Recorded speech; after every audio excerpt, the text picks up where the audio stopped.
Coffee and Cream on Hail Varsity Radio with Andrew Rogers and Damon Benning.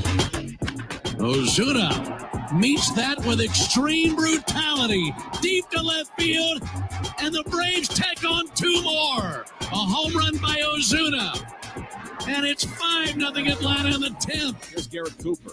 2 for 3 tonight. First pitch in the air, fairly deep, right center field. Sawinski's on the run. He's going to watch it go. Garrett Cooper, a 3-run bomb in the bottom of the 8th inning. The Marlins are punishing the Pirates bullpen, and they lead 6-4. Trying to avoid the 4-game sweep in San Francisco, and Manny hits one in the air to deep left center field.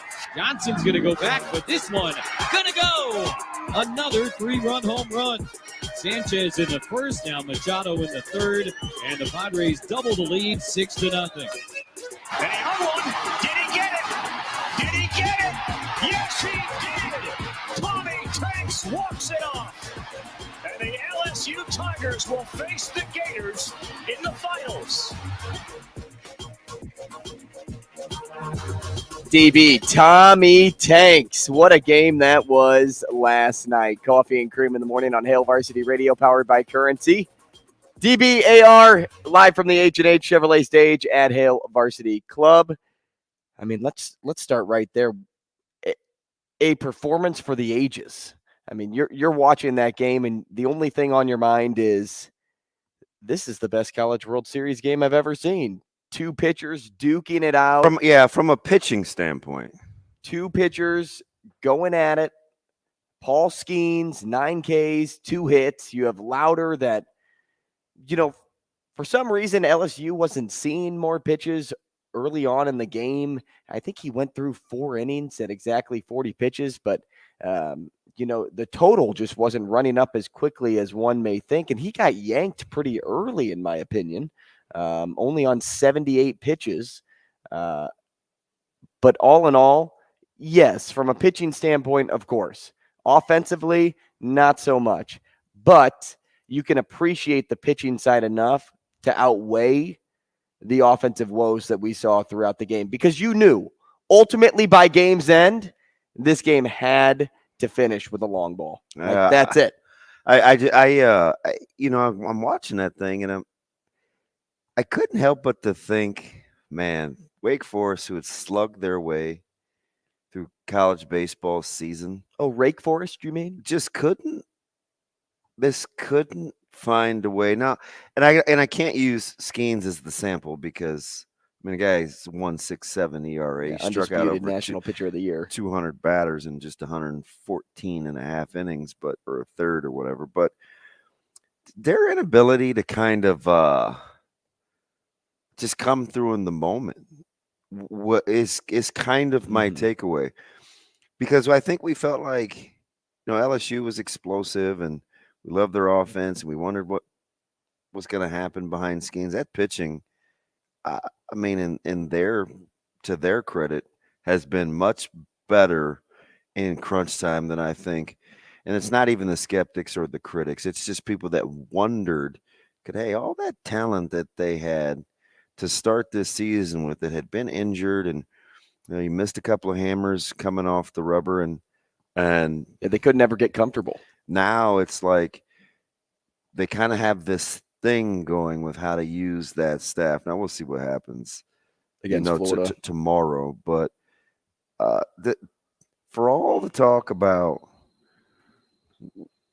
the pitching and what's going on with the Wake bats and Skeens, man, the guy for LSU quietly has been Trey Morgan.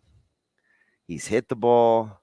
He's played fantastic defense. Making plays. He made the play at the plate, which probably the most slept-on play of the night that gets overshadowed now by the walk-off. Zero question. Go try to make that play at home. Just dive, kind of throw that thing forward. I'd get DB out, Shane. Have it be in a spot you can handle it. He flung that thing forward, but that play was fantastic. But he's been balling all series. Looks like a little Derek Jeter-esque. when he cut the ball off That's and what's gave it a up. little side toss to home plate. All I heard about when that play was made was how overrated it was. But I mean, people just like to hate on Jeter. I don't know if overrated's the right word there. Maybe because there wasn't a lot going on in the game that people were like, oh, well, you have to make that play. Yeah. But let's be real. You know, this is a 1-0 final in favor of Wake Forest if that play doesn't happen. So you can't call a play like that overrated. It's just no, not his play, Jeter's play when he made it, because people like to hate on Jeter, not Walker's Got play. it. Okay. Yeah, Trey Moore. That play was. I'm thinking. You're right. I got them mixed. I'm with you. You know what I mean? It's just like, what in the world is happening with? And I don't know if I would have tried to make that play, but I think the way that the game was playing out, you're desperate to get that one run because you felt like one run would do it. That play is in front of him, though. You got to send him because it took a perfectly executed defensive play, and they got it. But man, that for me, that bad boy. I mean, that was silly. Absolutely silly. Well, it's game saving. And he has been playing that way since he's been in Omaha. I mean, he was leading them in hitting until I think the first elimination game against Wake Forest. He was coming into that one with 5 or 6 hits, and he was just kind of slept on. Now, am I overseeing him the camera seeing it pan to his parents? Yeah. I mean, this isn't Steph Curry now, but man, the play was fantastic. It was really, really, really clutch.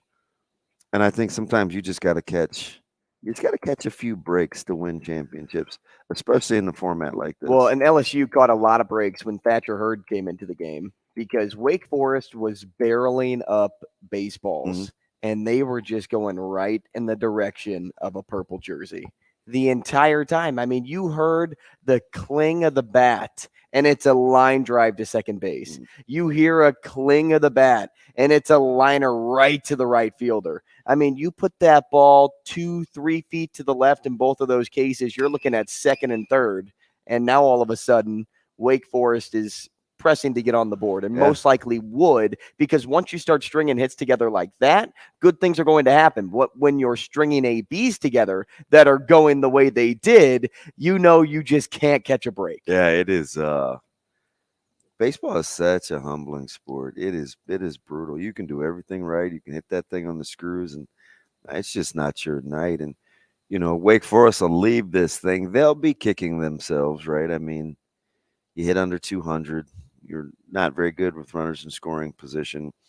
You situationally, I thought the inability to make a productive out or at least good contact, it's unbelievable. And there were some stars that came to Omaha, pretty star-studded, that struggled from start to finish. And, it can happen on this stage, especially in a sport. Can you tell the coach yesterday, especially in a sport like baseball, right? It's very, very unforgiving. I believe a stat popped up and said something like 98 RBIs. I don't know if it was team leading or franchise leading for Tommy White when he was walking to the dish. Yeah. And I have a buddy in town, and he was sitting on my couch, and he had just woken up from a nap at this point. You can only imagine why he was napping middle of the afternoon. And hungover. I can only imagine. Something like that. And he goes, "Oh, is he going to get 100 right here?" He just tossed that line out there. First pitch he sees from a relief pitcher that comes in and throws one pitch. Ding dong out to left. Yeah, best, arguably the best reliever in college baseball too. And a guy pitching to a guy that a year ago was somewhere on a different team, somewhere in Raleigh, chilling. And that's another thing with this LSU team. They're full of transfers. Yeah, it's baseball. But good teams strike gold in the transfer portal. Yeah. Other teams can use the transfer portal, but the best teams, guys that want to win, that are pretty good players, man, they want to go to teams that got a chance to win. It still blows my mind to this day that it would shock me. I didn't watch Paul Skeens at Air Force, but it would shock me. He told some funny stories in his dugout interview. Mm-hmm. Wasn't very good. Just tried to rear back and throw that thing as hard as he could. Right. Like, it would shock me, though, that you couldn't see that out of Paul Skeens coming out of high school. Like, I'm not saying he's throwing high 100s out of high school. He grew quite a bit, and too. That's what I'm saying. But I don't really know. Did he go to the Air Force because he wanted to be in the military? Is that like the initial thing? So I think it's weird. It's kind of what we talked about yesterday and the day before with recruiting. How all of a sudden guys change within a week, right? Like they're kind of the same guy, and you're wondering, like during the recruiting process, kind of what happens or what the magic formula is. But I think with him, bigger, stronger guy, he said he learned how to use his body.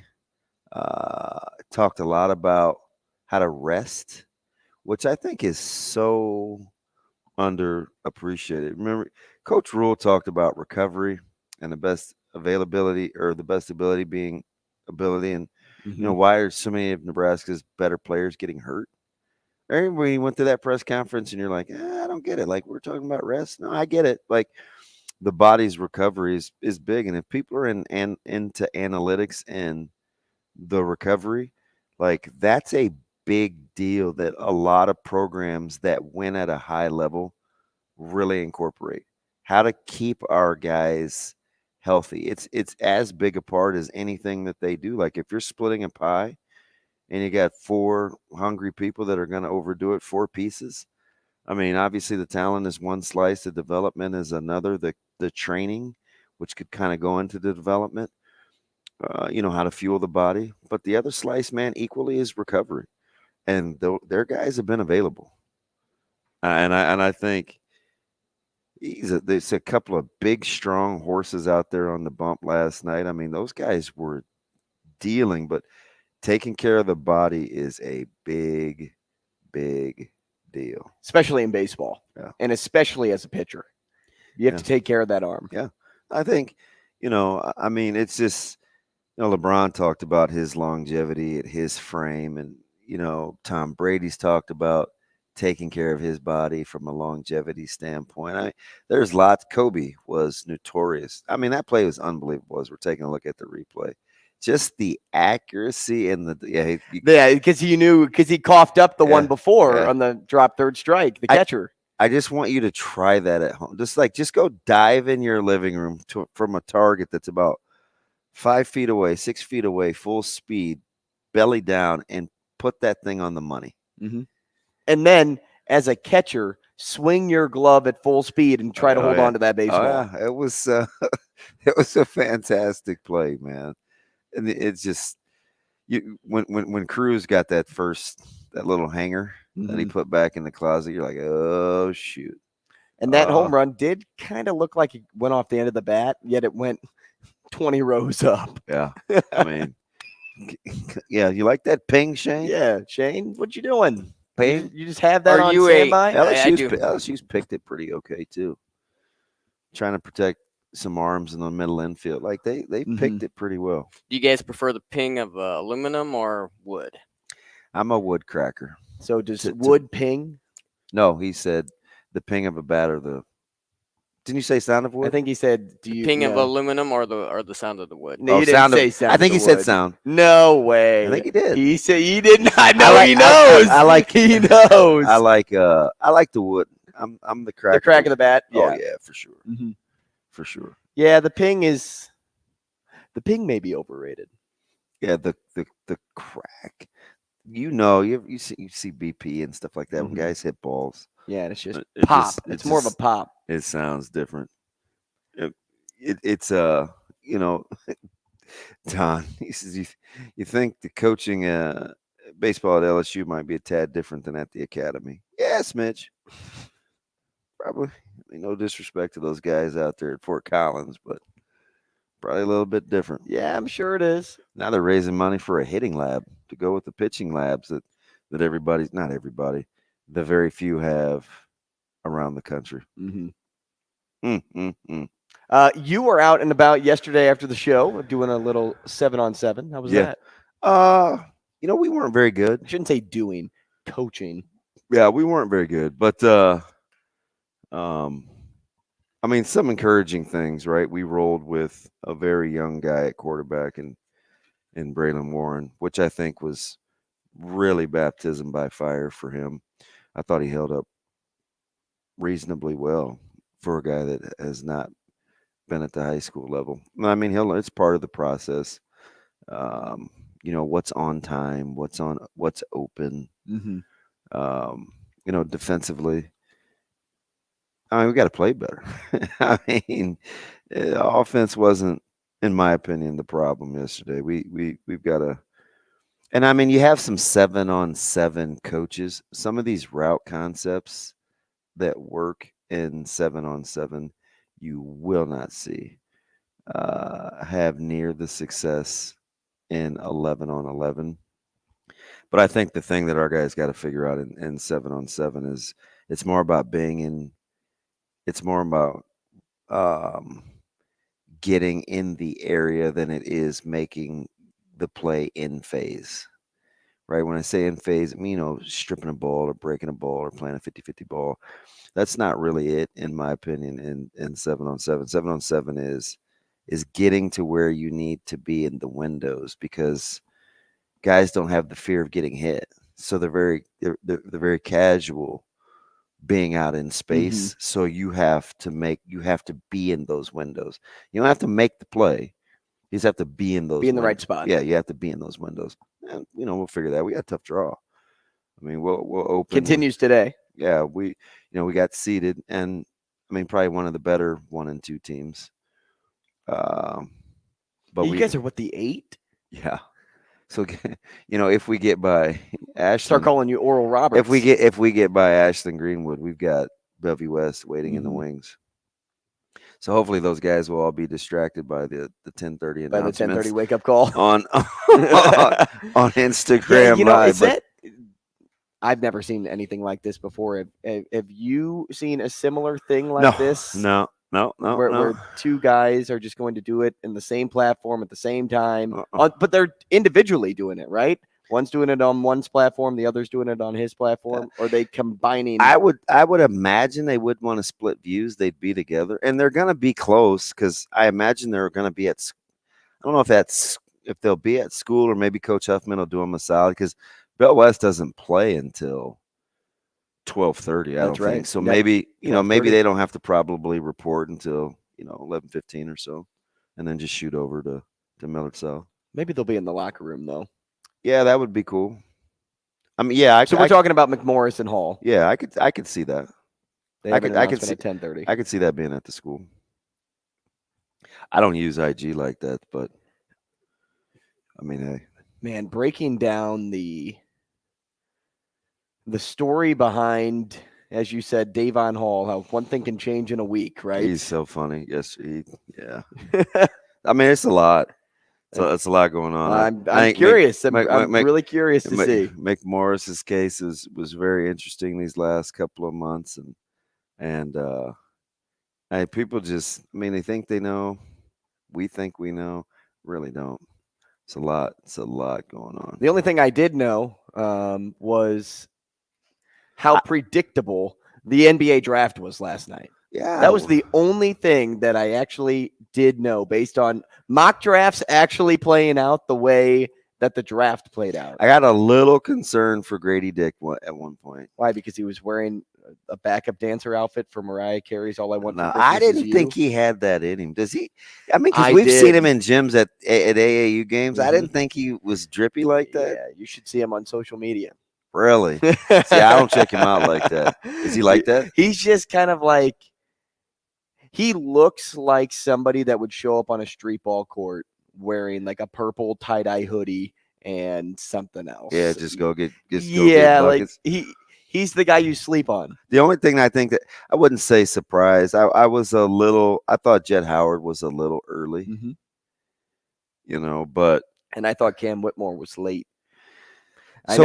We've had lots and lots of talks about Cam Whitmore. I remember having these lengthy conversations with Matt DeMarinis, and to some degree a little bit Jacob Padilla, but Matt's the one that I kind of remember, and he and I I mean, I was obviously being kind of educated at the time. But I think my original question was, for a guy that can't shoot, he seems to be kind of a dime a dozen. And I'm not saying there's lots of 600, 235 pounds, 6'7" guys like that. But, pogo sticky, quick leaper, slasher, but he couldn't shoot.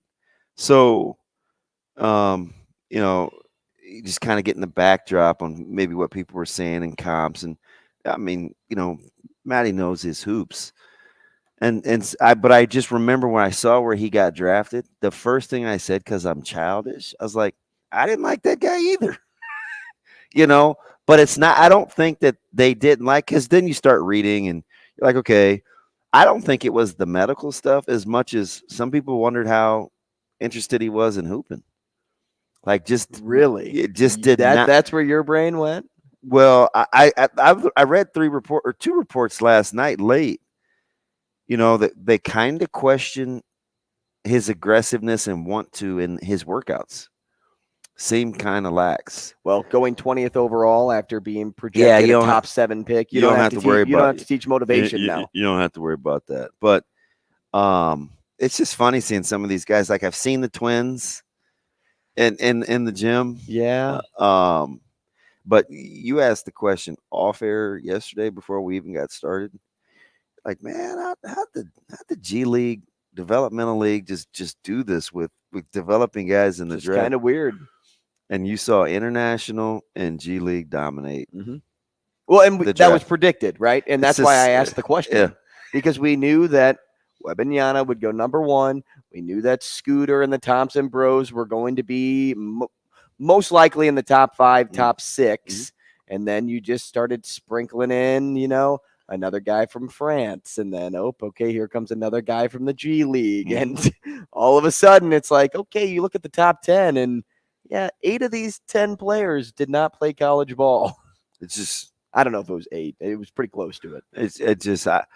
It got me thinking, because I'm not sure what the real culprit is, but when you watch college hoops, are you captivated? Not as much as I once was. Yeah, and I don't think it's some people. I think the low-hanging fruit discussion a couple of years ago, probably 4 or 5 years ago, was what One and Done did to basketball. I don't know, man. I watch a lot of high-level summer circuit basketball, the highest level, and I don't love it either. Mm-hmm. You know what I mean? So maybe sometimes it's like the free flow or kind of the way the game is being played currently. But I think basketball IQ is extremely valuable, as is just overall skill. Just the whole good athlete thing it's cool and all, but yeah. And I think another thing with that is you look at a top 25 team, say Kentucky's 8th in the country. Hey, listen, Kentucky may be in trouble. Yeah, but just say for this example that they're 8th in the country. Well, on a random day in December, they could lose to an unranked team, and that could just get brushed under the rug because it's basketball. Yeah. You're going to lose games. Unlike football. Line it up and play it again. Right. Yeah. We'll continue conversations like this when we get back. Rogers and Benning will be back in 5 minutes.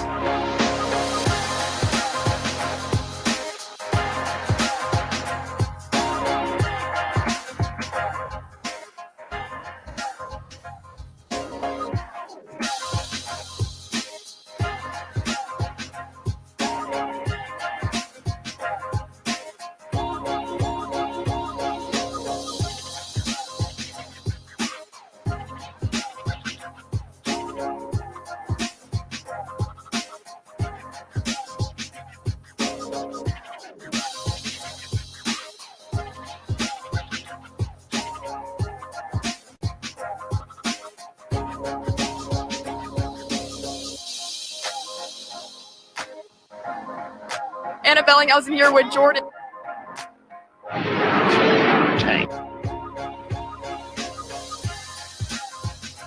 Leave the ground, young fella. In 4 minutes.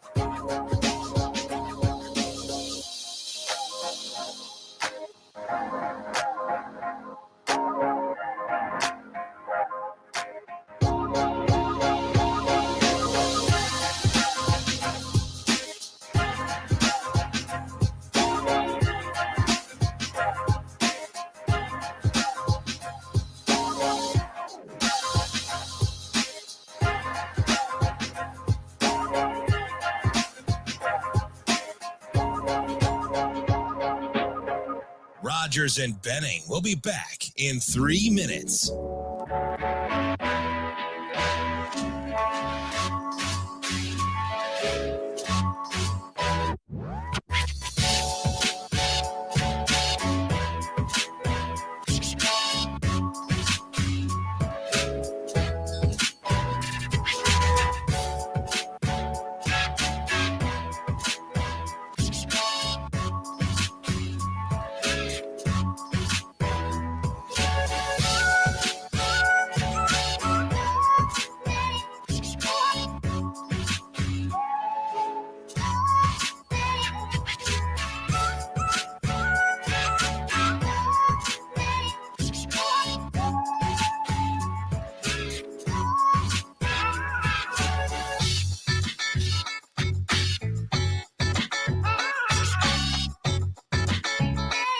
Rogers and Benning will be back in 2 minutes.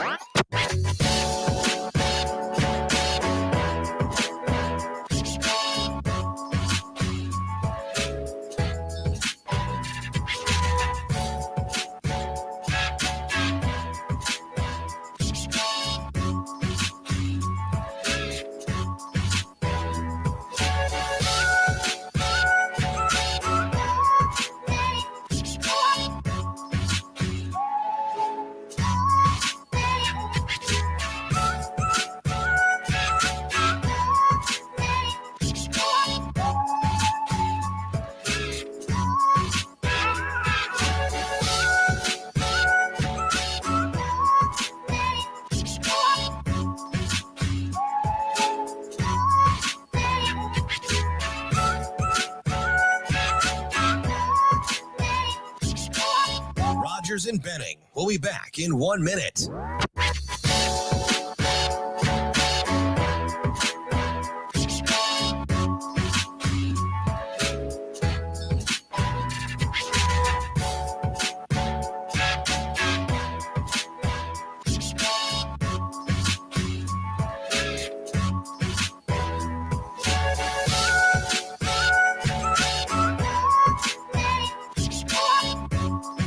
Rogers and Benning will be back in 30 seconds.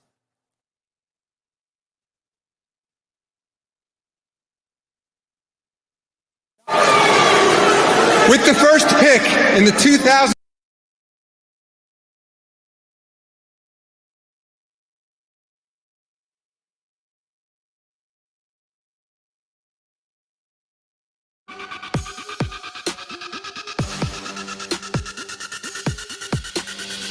Coffee and Cream with Rogers and Benning on Hail Varsity Radio. With the first pick in the 2023 NBA Draft, the San Antonio Spurs select Victor Wembanyama from Nanterre, France. Just this play was just insane, a sentence I've been waiting to hear for my whole life, and finally seeing this man, Adam Silver, say it and walk into the stage was just crazy. I can't describe it. I mean, that may have been the shocker of the night. Wembanyama, number 1. Unbelievable. And nobody was talking about that. Hey, and I shouldn't be so critical, but the low-hanging fruit questions, I can't stand the how does it feel? What do you think the athletes are going to say? Oh, it sucks. I can't believe I just got drafted. Hey, you just hit a walk-off. How does it feel? Hey, you just hit the game winner. How does it feel? I'm like, okay. Maybe a piece a piece of advice for any aspiring broadcasters out there. The question was the one of the questions last night was it was almost something to the effect of, why are you crying? Mm-hmm. I just was like, oh, this, Can't wait to hear this one. Yeah, instead of saying why are you crying, maybe say something like I think it was something to the effect. Yeah, right. Exactly. As like go through it. Like, hey, what do you? Then get to the what are you feeling? Like, what are you thinking about right now? Is it something more than baseball? Is this about the Trek? Right. Like I don't know, man. Hey, why are you crying? How about who was it? Tommy White that was like, oh, I'm out of breath. Yeah. Like mid-interview. Hey, my favorite about that whole interview was so real. I think they wanted to be walked through the at bat. They walked me through that at bat. Well, I was looking for a fastball. I didn't get it. Just hit it out of the yard anyway. All right, then, T-Dub. I was looking for a fastball, so I swung early, and I just ended up barreling. It's just weird how he said it, just matter of fact. He's looking for a fastball. Right. Didn't get it. Mm-hmm. I'm like, that must be rough. Yeah. Nice skill set. It's just. But how does it feel? I mean, even Wembanyama, how does it feel to go number 1 overall?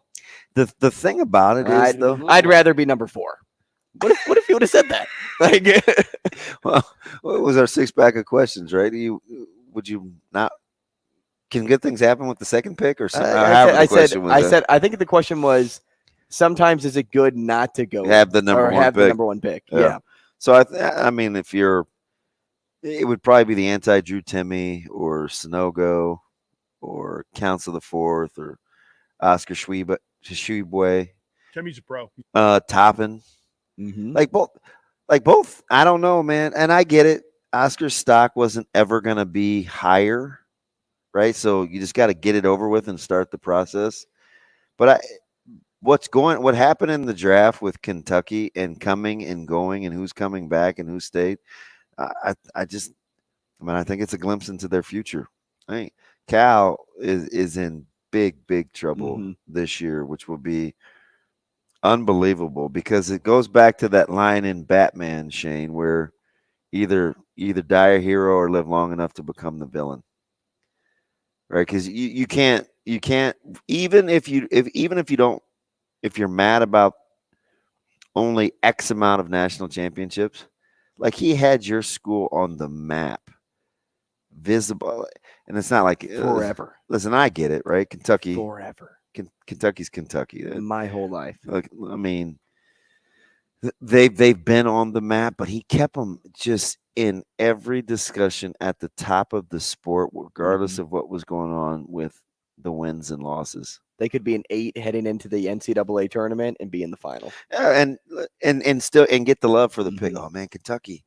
See how Kentucky's playing at the end of the year? Oh, look at the brothers. But I mean, you could be you could be flipping Penny Hardaway. How many times is Penny Hardaway going to get suspended? Yeah. Isn't this his second or third time he's had to miss games? Uh-huh. Like, what is going on? I did see where Will Wade got his wrist slapped too, but that's a shame. And then, like a thief in the night, in case you missed it, if you blinked, you missed it. LSU football's got to vacate 37 wins. Yeah, Miles may not be a Hall of Fame head coach now because of those wins. I'm like, being stripped. What kind of news dump was that? Well, it was right after LSU wins an elimination game, and they're like, "Hey, by the way, we got not so fast, LSU. We got to cough off 37 dubs. We good?" You're like, "Wait, what?" And it kind of just again went under the radar because not a lot of people are talking about it. I know. Like you're not seeing headlines because I don't on think TV. I don't only think seeing people, it on banner ads. I don't think people care about what happened in the past like that. Wins or vacated wins because people know what. But don't you care about like the honesty in recruiting? Like that's not just you. I'm not saying don't you care. Like everybody out there, don't you? I think maybe, but I think people assume it goes on. It's like maybe. No, seriously. Like I think people still think Reggie Bush won the Heisman. I still think people think Gretno. They know that they won the state title 2 years ago. Vacating wins, we've seen it a lot. I mean, it's like old hat. I just don't. I didn't know if I was looking at Elton John or Grady Dick last night, but reminded me of those Royal Emperor people too, and your series, Shane. But I don't think people care about stuff like that. To be honest, right? Because you know what you saw. And it's hard for you to just say, I always joke about it in court, right? Because you hear it all the time. Hey, jurors, don't pay attention to what you just heard. You're like, wait a minute. I did hear that, though. No big deal.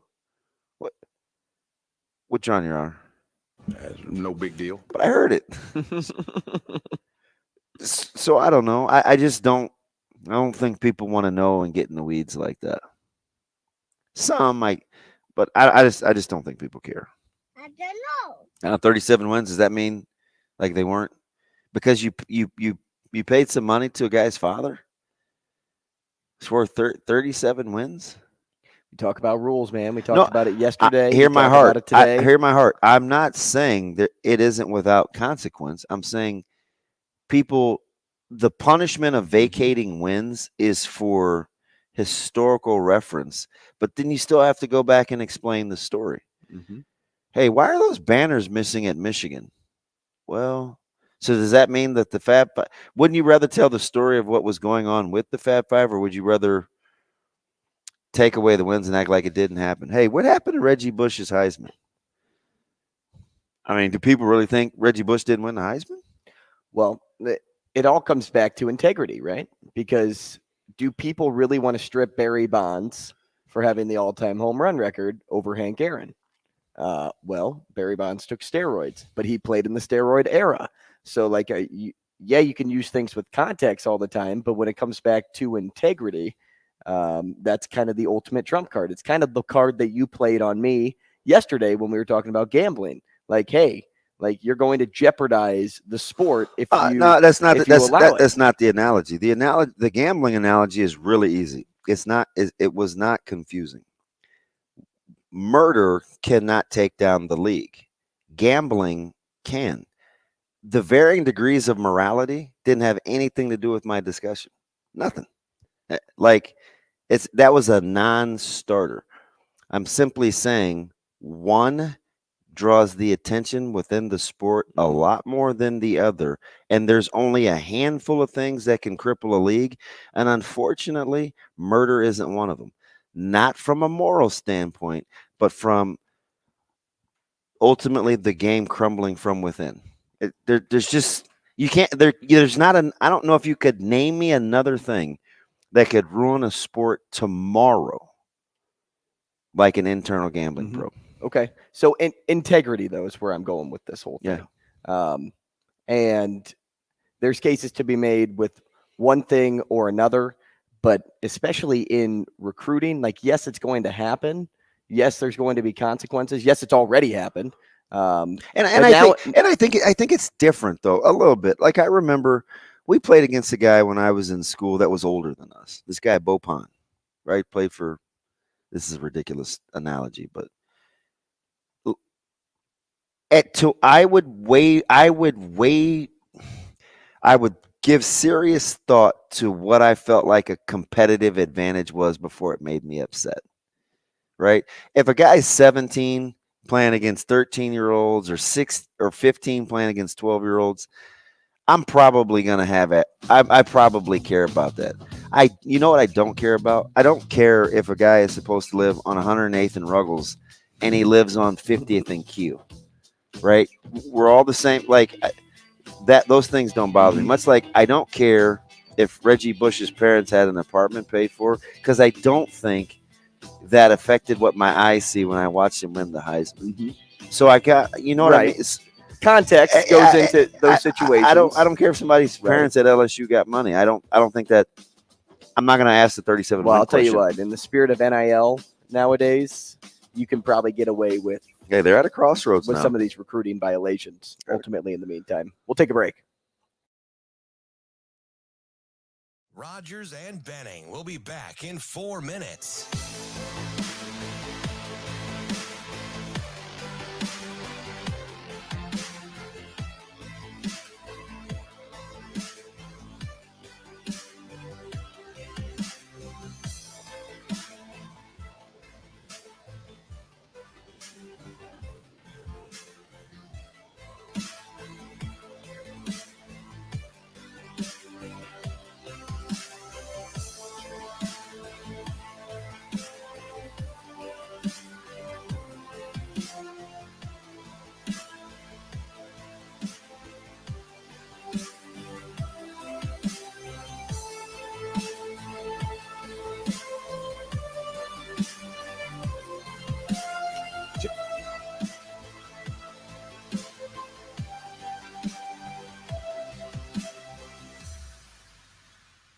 Rogers and Benning will be back in 3 minutes. Josh Bell leans into one, drives it.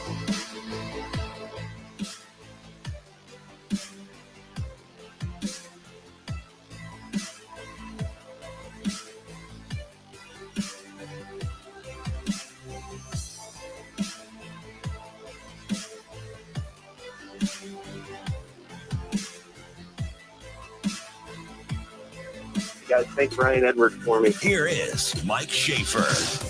Josh Bell leans into one, drives it high and deep to left. That ball is out of here by a ton.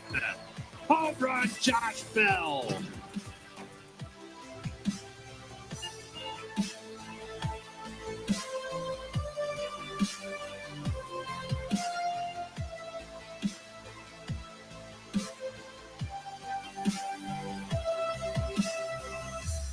Rogers and Benning will be back in 2 minutes.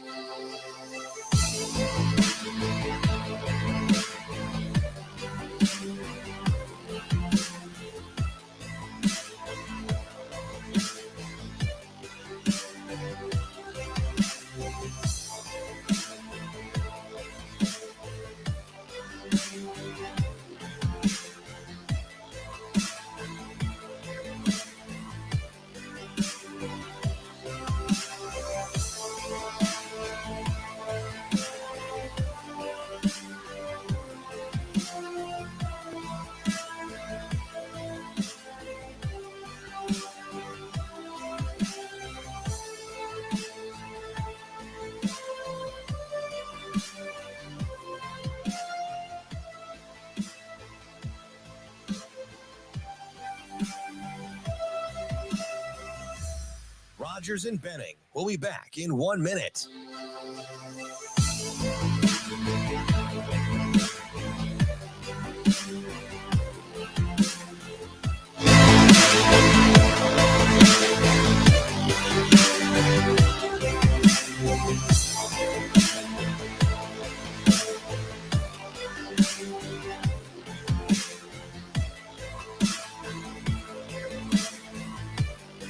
Rogers and Benning will be back in 30 seconds.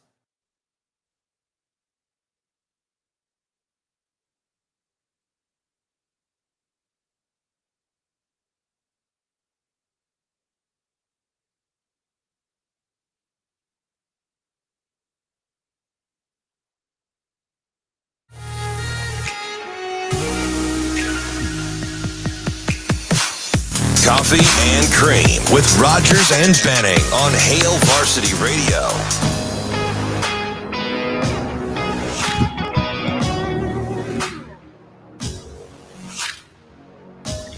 Hey, welcome back. Coffee and Cream in the morning on Hail Varsity Radio, powered by Currency TV. Andrew Rogers, happy to have you with us. You're just pointing at me. Did you see to announce your name? Did you see any cars go through the parking lot? I saw the U.S. Foods truck go through. I'm not asking Shane. His back's to the window. I feel like we're. Did you see? No, I didn't. And it was mind-boggling. I was over there trying to fix the door, and I was like, "Wait, I didn't see any cars come by here." But see you later. Apparently, people just pictured me rolling. Like they see me rolling. They hate it. How about that sprinkler system over there? You think that's pretty efficient? Okay. That thing is efficient. When these 4 sprinklers go off, just pay attention to the one on the right of this little tree here. Yeah. It will like forever stay on. Okay. Like it's like a little it's not shooting out like it should, but it doesn't turn off. Like full disclosure. It's a little broken. I can't figure out my timer. On your sprinkler system? I wish I had one. And I am desperately seeking Susan. No. Did you ever see that movie I was a kid. Never mind. It's with Madonna. No, I did not see the movie. There was an Arquette or a Laura Cat or somebody who was in there, right? Shane? John? No. From Night Court? A lady. Oh, I don't know. Google desperately seeking Susan while I'm talking. But anyway, so who are you looking for? Is there an Arquette or a Laura Cat? Rosanna? Rosanna? What's Arquette? her last name? Arquette? Is she in the movie? Mm-hmm. Oh, then that's what I'm talking about. Patricia. There is a John in the movie, so Shane, you did luck out. Arquette? No, it's Turturro. John Turturro. I like him. He's cool. So I've looked at the programs B, C, A, whatever. So I get the A, program A, run time, station times. But here's the funny thing. Like if I go to a different program, there's more stations. And program A, there's only 4 stations. But then I go to the other ones and it goes up to 8. And I'm like, why can't I find the other stations on program 8 or whatever? But that's not my main problem. My main problem is I thought I have all the other run times off. So I'm 5:30 Monday, Wednesday, Friday, Sunday. I got the station time set. But on those same days, it comes on at like 2:30. And I can't find the time on the program. I've been through. Now, it takes some doing now. Multiple stations. I think we only have 3 programs, A, B, C. And I swear they're all at 0.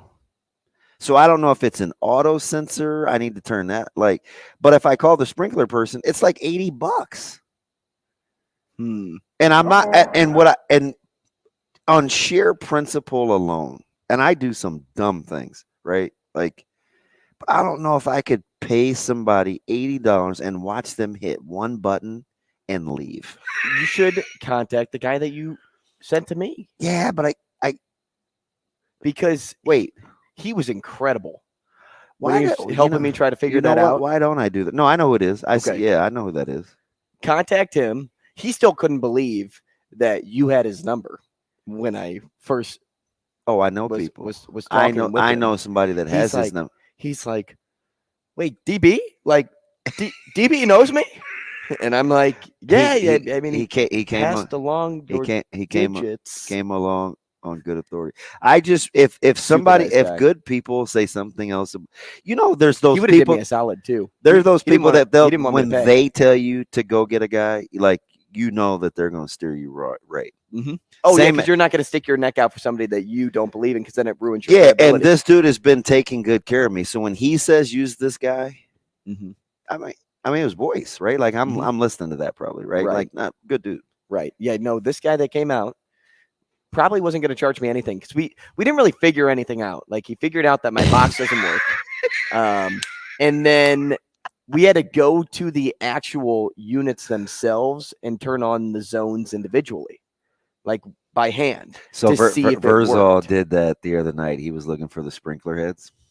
He was looking for 2 in particular where there's some work back there. And he's in the garage and I'm out back. So he would turn one on because we wanted to know where all the heads were along that line. And on the 3rd time, I was like, nope, that's not it. He gets super annoyed. And he's in my garage and I'm walking back and he goes, hey, you can just text me. I was like, oh, you want me to break off a call too? Nope, that's not it. He was put off by the fact I kept walking back and forth, apparently wasting his time. Are your guys' houses both the same age? Roughly? I don't know. That's just, or were they built by the same people? I don't know either. Shane.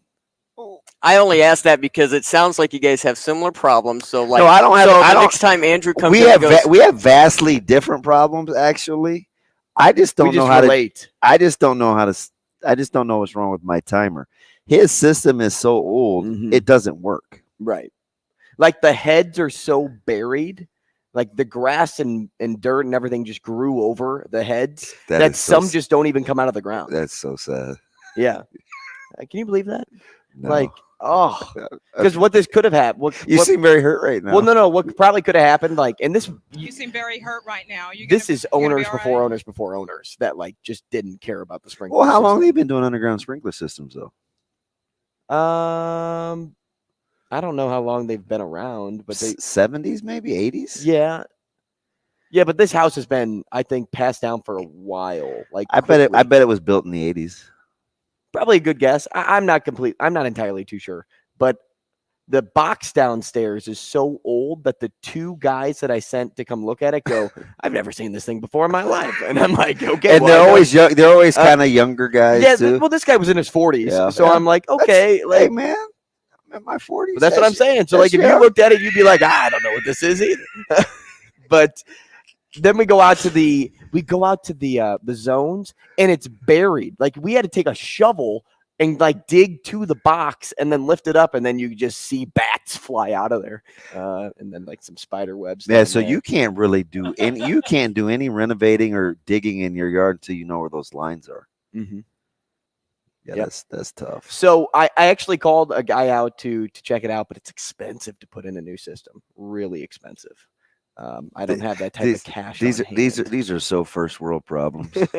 Well, so currently I'm walking around my yard with one sprinkler that goes. Oh, I kind of like those though. Yeah, but I have to walk it around every like 30, 45 minutes to a different spot. And then I go inside, and then 30, 45 minutes later, go out, different spot. And my backyard is so big that it probably takes me a good 5 or 6 hours to do the whole yard. Yeah. And it's just, you have to be at home. Like I can't just, like for you, if your timer works like it should. Yeah, I can bounce. You can just bounce and then it'll turn off. Yeah. And it hits every spot in your yard. Not me.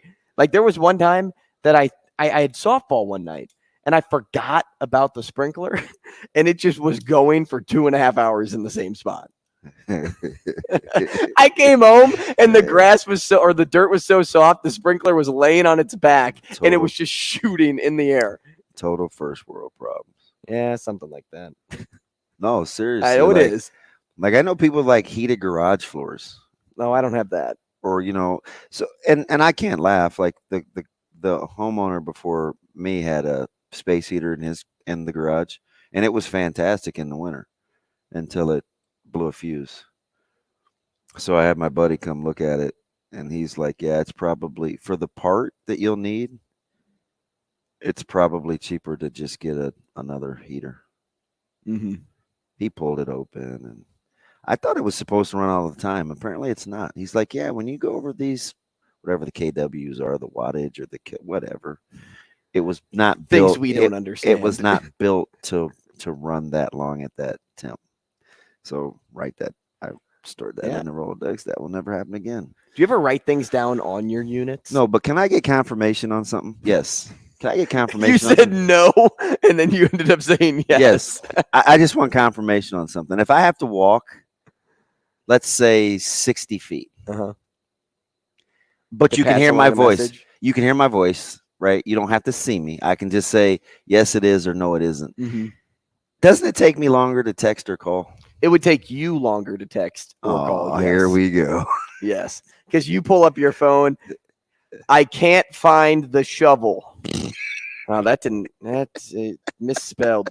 I got to put an apostrophe in there. But I looked at him. I was like, really? No, I don't think. I think that was a weird thing to kind of get, mad about. Was it really like anger? Like, was he mad? I don't know. Or was it just Vrzl? He's like, hey man, that was the setup. Hey man, you could just call me. I was like, from around the corner. See, if I called, I would leave you on the phone. Right. I could see just staying on the phone. Right. Okay. So if that was the thing, okay. Yeah, but can you imagine him staying on the phone while he picks a different timer setting? This dude's gonna hang up on me. Yeah, because you won't hang up on him. You're not a hang-upper. No. Nobody can do that. Well, that's a pet peeve. Like, I've probably done it maybe, I don't know, 8, 9 times in my life, and 3 have been in the last 2 years. Not that I can remember those conversations. I'm so petty. But I'm really not. I'm really not that dude, but there's just no way he's hanging on to the phone while he's doing his thing and then waiting for me to respond. I wanted to call him yesterday. I said, hey, man, what time do I need to call to get in the rotation? I know you got some errands run. He said, well, start around 4. And I said, hey, you want me to call this? And he pointed at the business phone. He didn't even let me finish. It's the whole Caleb fiasco, round 2. Hey, can I give you the debit card over the phone? Or Man. Friends like that, who needs enemies? Glad we're talking to him at 9:45. I won't be here. Yeah, you will be out and about coaching 7-on-7 football. But I don't know if this is a friend or an enemy after last week, but we are talking to Mike Schaefer next. Oh, yeah. Friendly fire. Shots fired. Stay tuned. Rogers and Benning will be back in 4 minutes.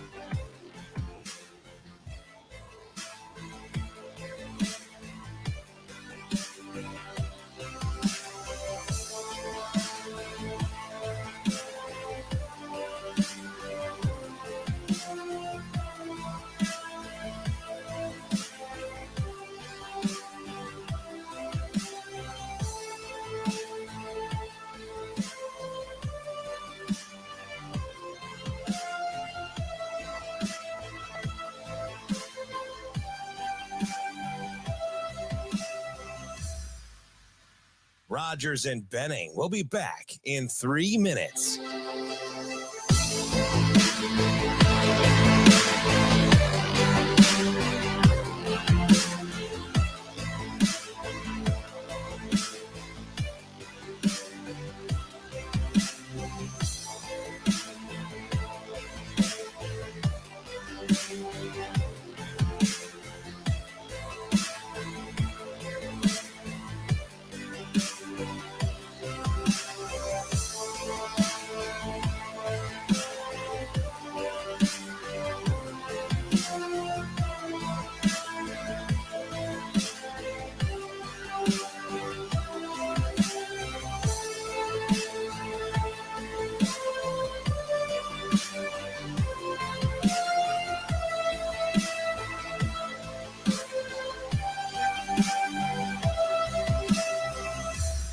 Rogers and Benning will be back in 2 minutes.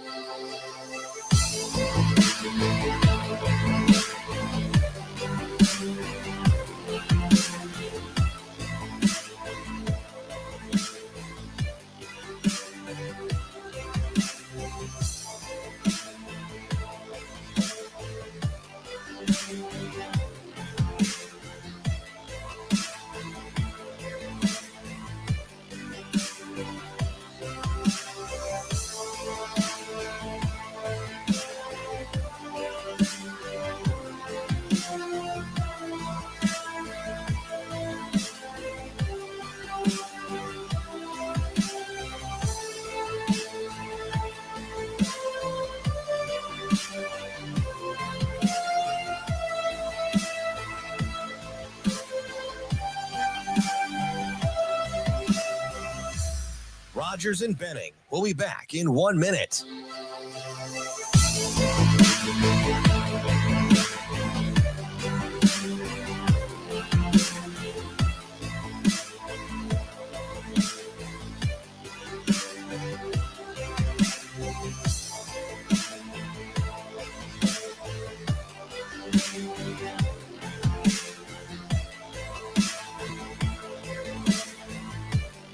Rogers and Benning will be back in 30 seconds.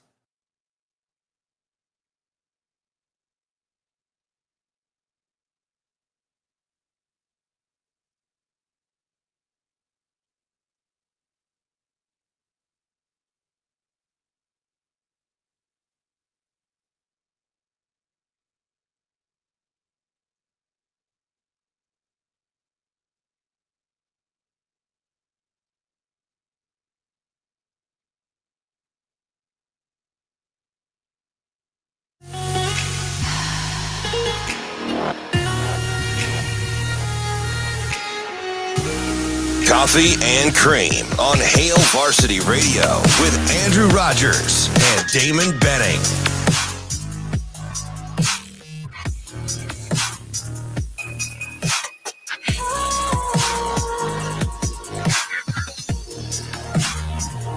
Welcome back to the show. 888-638-4876 if you'd like to get involved at any point. Coffee and Cream in the morning on Hail Varsity Radio, powered by Currency. Damon Benning, Andrew Rogers. Breaking the action for the CWS. So maybe if you have a package of some sort where you can catch the Omaha Storm Chasers, check them out tonight because they play Rochester. They won't be back home until they face off against the Iowa Cubs next week, and there's some pretty good promotions as I threw out yesterday. Replica Jersey Night, I believe, is Friday the 29th. Did I say that right? Yeah, Was it next 29th. Yeah. And of course, on the 28th, that's a day to be at the ballpark. You get the $2 beers. So enjoy some action. Good job, enjoy the Storm Good Chasers. job, Lush. Not too bad. Not too bad. $2. How many ounces? That's just a can, 12-ounce can. Oh, okay. Mm-hmm. $2. I want my $2. And you get like $2 snacks. I can't remember what the actual $2 items are. I just didn't know if the was it a what I is think it I got saying? Nebraska Brewing What is Company's it? It's a beer last draw or draft. no? What is it when it comes out of the spout? Draft. Okay, and then So draft beer or a can. Those are the two options. Yeah, no Okay. bottles. I don't think. I don't Okay. think they have 16 aluminum bottles. So what if when people say can I a draw, they mean the spout thing, right? Yeah, I want draft beer. Okay. Mhm. Okay. Let's go to Mike Schaefer now. Yeah, You think he likes beer? No, Schaefer saved my bacon yesterday. Like literal bacon? I don't know, Schaefer. There could be bacon involved. He once uttered that famous line. I did. I do like bacon. I missed it. What would I like? Well, our discussion over the July 1st dead period versus the 27th. So when I go back and I looked at the new calendar, which is new, by the way, the 27th, I even had to ask Coach Rule. I was like, so the 27th is a day or not a day? Nope, not a day. But if you read it, if you read the kind of the write-up or the guide for the dead period, I think the 27th comes across as confusing. At least for me. I mean, the whole thing's kind of confusing because it would make more sense to have your deadline just at the end of a month. But my understanding of it is usually supposed to be the last day is the last Monday before the last Wednesday of the month is how it's supposed to be going forward. But because I asked Mitch Sherman. I was just super confused when I had heard that, and then you reiterated it, and I was like, all right, now I got to go back and figure out. You got to double check. This, so. Well, even I had to because you had that puzzled look on your face because we're at 7. And he goes, "Are you sure?" I said, "I'm pretty sure, but we could get the 26th then, but not the 27th." Right. I'm telling you, if you get there the 25th, you can have a mostly normal visit. But yeah, the problem is I'm not going to be here. What's funny too is like Schaefer probably said, "Are you sure?" Because he's like, "I think I know," but like if DB's going, like that's why I'm asking the question right now. Like, are you sure? You want the lock stock question? Yeah, go. And the staff confirmed it. Nice. And I go, as far as I know. Now the voices are getting higher because I didn't do it officially. Caleb did. So when he called, I assumed it was good. Mm-hmm. Right. But he was trying to get it to Lincoln before he wanted that to be his first OV. And another school had just asked him to set something up. And he's like, he wanted to go to Nebraska first. So that's where the whole thing came up. Mm. And even that school, Schaefer brought up the July 1 date. And they're good recruiters. I know he's shaking his head. That's wild. I don't know. There's just this calendar that I used, and then I had just looked at it in the morning before I had heard this, and I was like, okay. And I was already like 10 minutes late because we had to finish the show. Mm. So I was trying to get, and Miller South had just scored twice in 2 series. I was walking over trying to try to drag my daughter down. I'm such a bad dad, Schaefer. My daughter was 20 yards behind me, walking down the stairs at Millard South because she was taking her own little sweet time. I was like, man, at least you could spot her from a mile away. She was wearing the most colorful clothing. She's just in her own world. She couldn't give a what. Millard South just scored again. I was going to lose my mind. I'm like jogging over there. I was like, my introduction to Damon even being there was he's walking up and Braylon Warren has yet to release the ball on a throw and he just screams, "No!" and then the ball comes out and it's a completed pass and it was pretty funny. I'm not gonna lie. Because I knew the play, right? So I was just like, I mean, he's walking. He's like 15 yards back from where the that throw is, would be, that is and it's just like I turn, I look, I see him, and he's just like, "No." Yep. Shafe, I'm a Like a total video listen, game. I'm a total nerd. And I watch our so what we were talking about last night with one of our coaches, we were watching Huddle. And he, it's probably 8:45 and he's clearly watched the defense. And I said, "Hey, I'm just getting through Millard South. Like I'll start with the second one." And there's this pause on the phone. And I go, "Hey man, I watch offense too." Like that takes a lot of time because it's just how I work, Shafe. Like I want to know what people are trying to do, what's hip, what's cool. I saw a lot of made up stuff, so I'm like, I watch both sides of the ball. So it may take me a second. Yeah, I having now seen. I did yell now though because I knew the play. Having now seen Millard South twice in the 7-on-7 environment, and just how flustered they've made teams play. I am looking forward to Millard South this fall far more than I was at the beginning of the month. So listen, people, and I kind of went over and I stood with their staff just because I know a couple of their coaches, and I'm sure that makes people cringe, and they don't bother me. But this is what I heard yesterday. So from like 3 different coaches that aren't Millard South, it's because all I said, golly, I said, they whipped our butt. And I said, some of those concepts with the motion and the drag. And one of the coaches was quick to tell me, they've been doing this since March. It's totally illegal. And I just was like, whoa.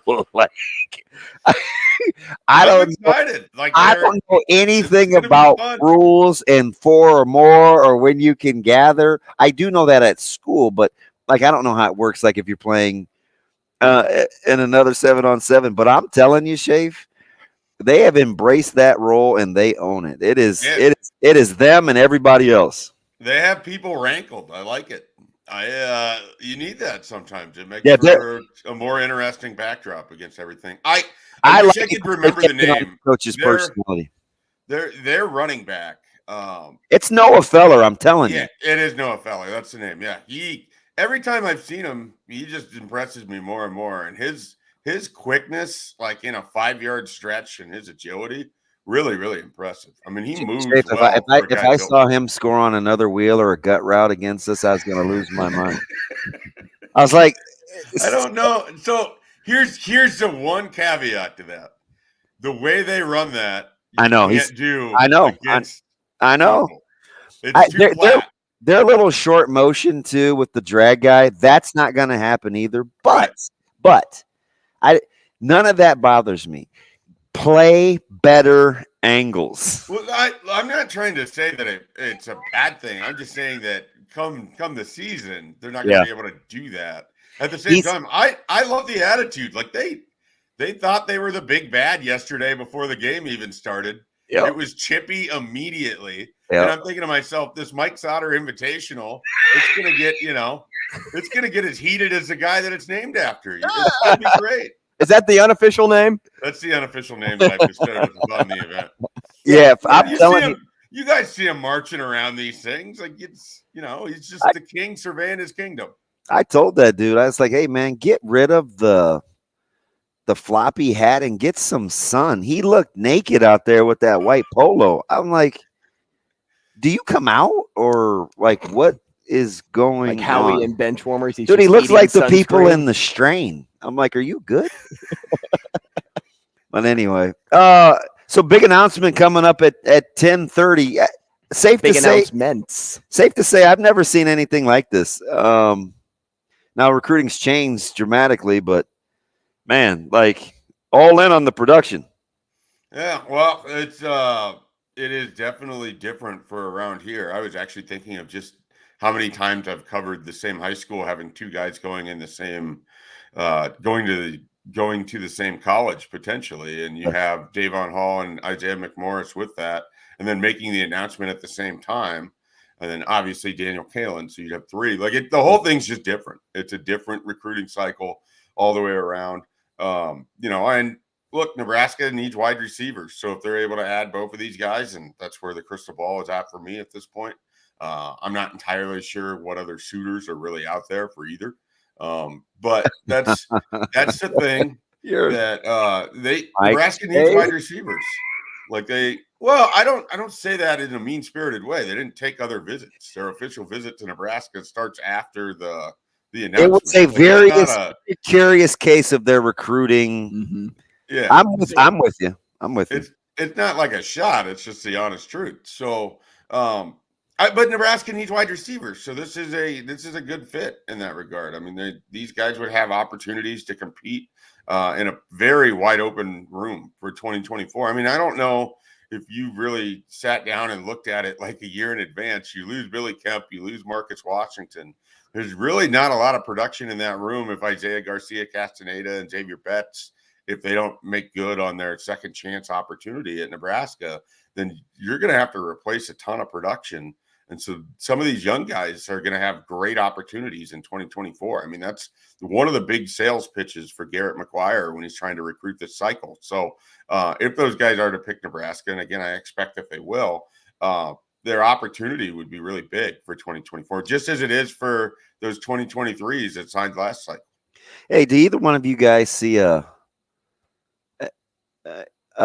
Trey Palmer in this deal? And I don't mean a guy that gets drafted. I mean the guy that kind of came off the grid. We thought Palmer could be good, but remember, we were pretty critical.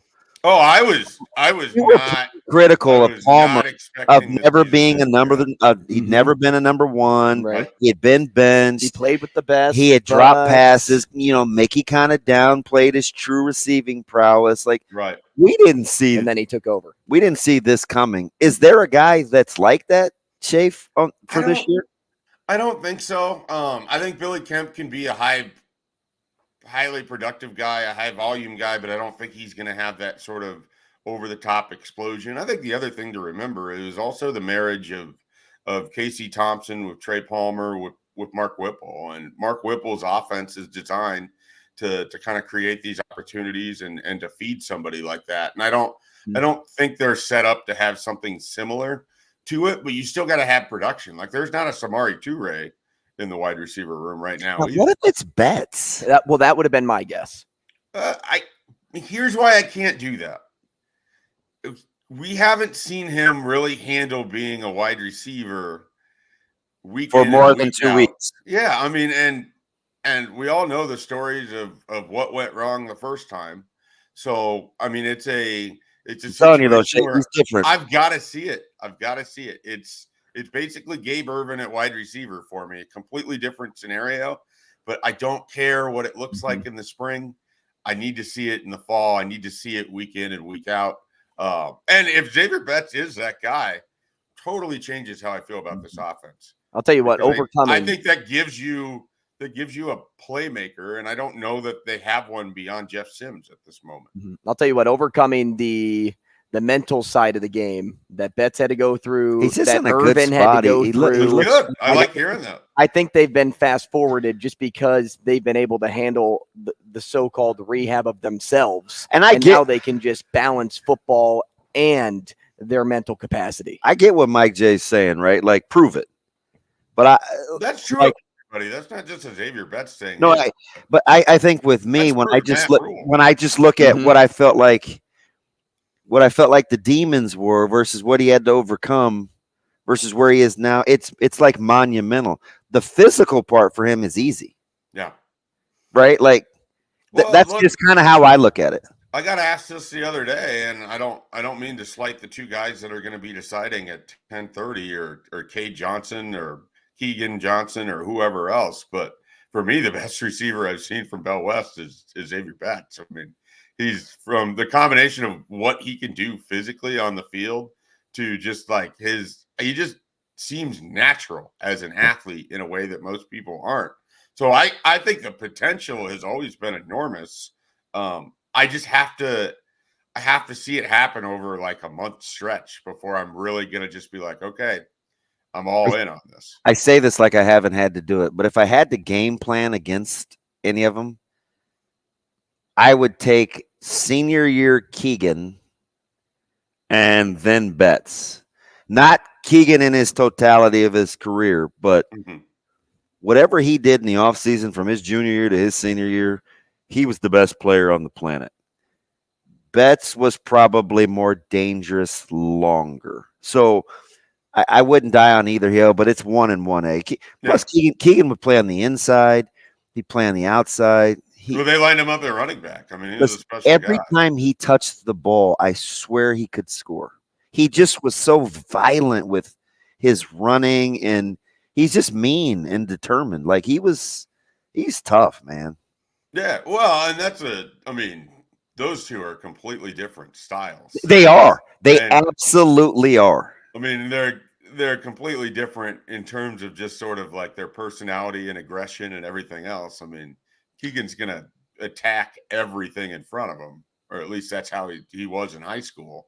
And Xavier, he's going to run from everything because that's what he did in high school. I mean, he could go get a ball. Now, I can see where having said run from everything has a negative connotation. I don't mean that. I mean, like, he's that athletic.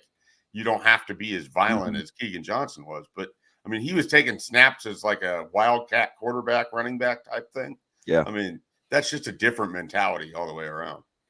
Schaefer, we talked a lot about peer recruiting and the ball effect when it comes to softball, from attending CWS games with Carter Nelson, sending text messages, I believe, to Caleb at one point, and obviously his teammates. At what point do you think the DK effect will become a thing? Well, I think it's already kind of happened. I mean, he's made himself visible to the guys in the class. He's made himself visible to multiple other recruits.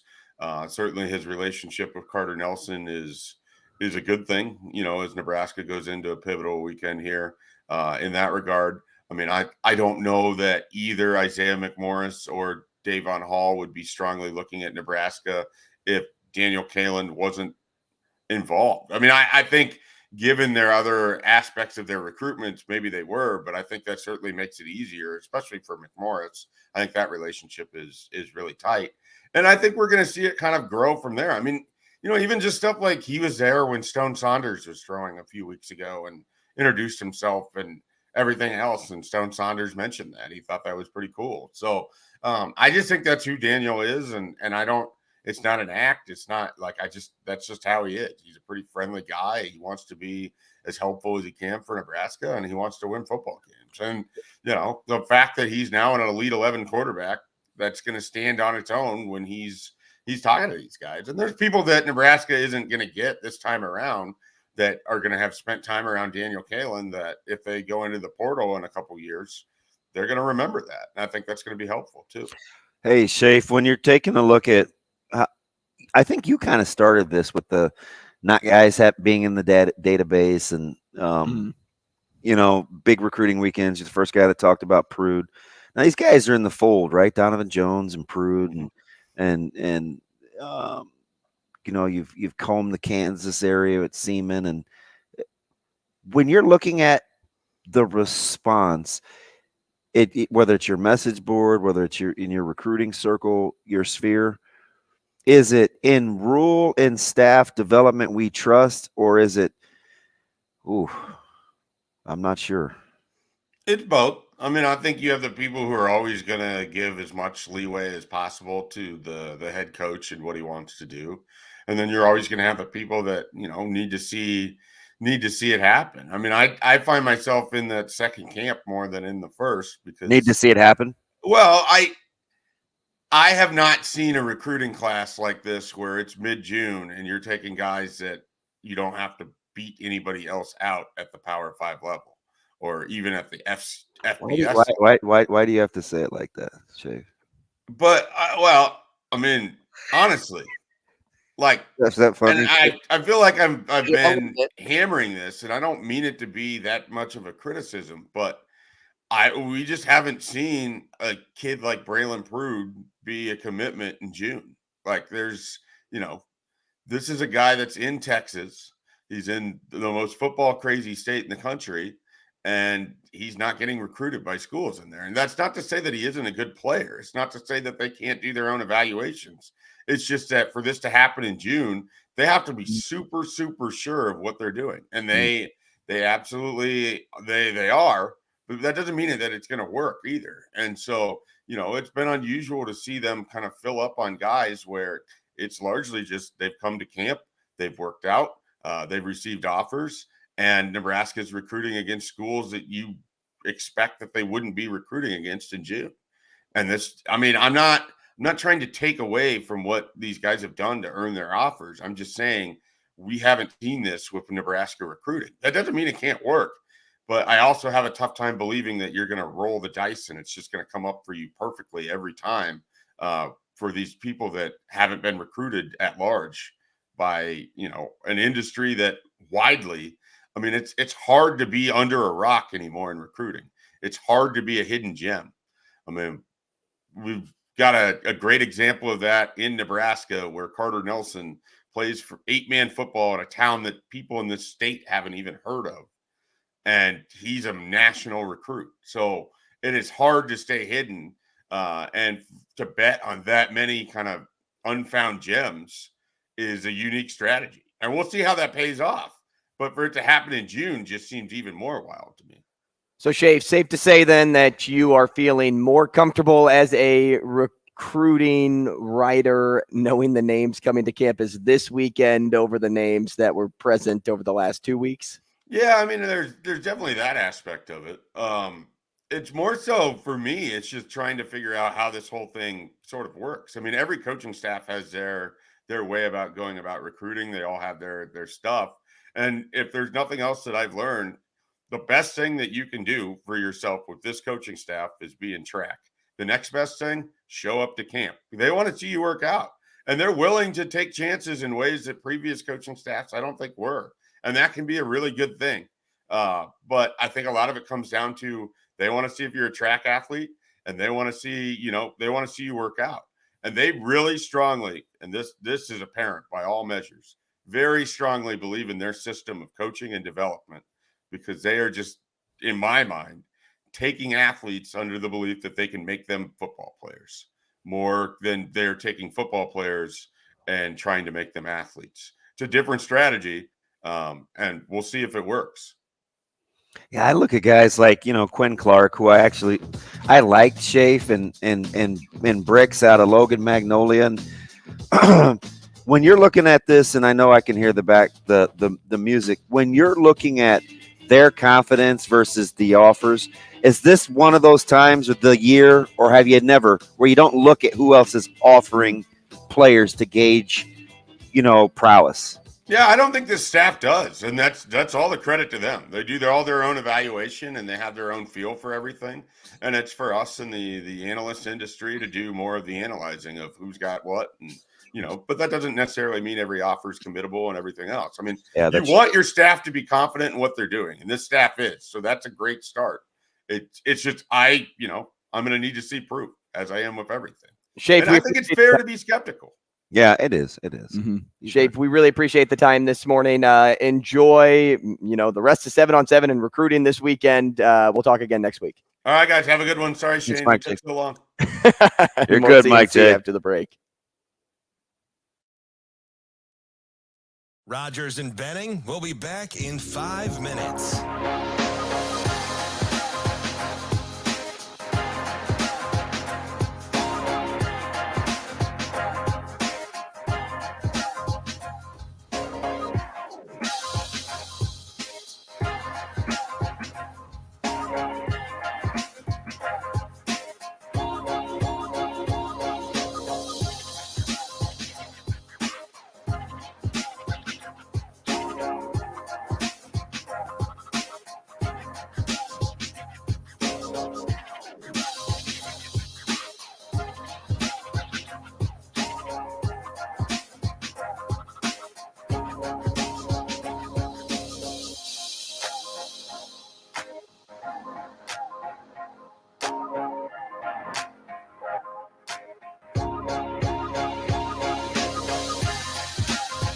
Rogers and Benning will be back in 4 minutes.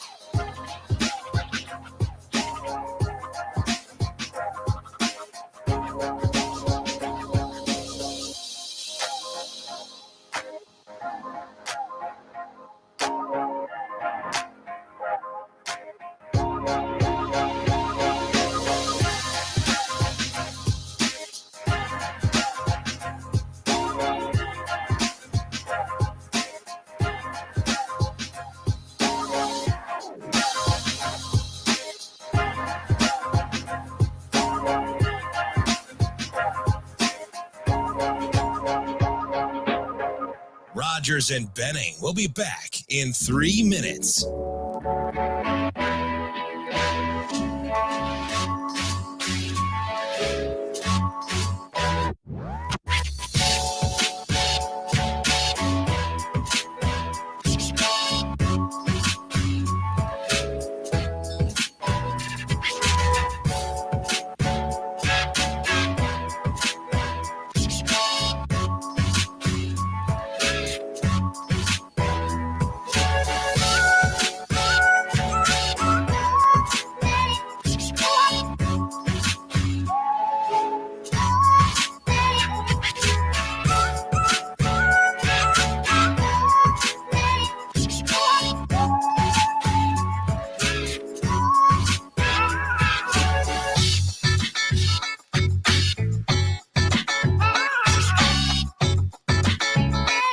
Rogers and Benning will be back in 2 minutes.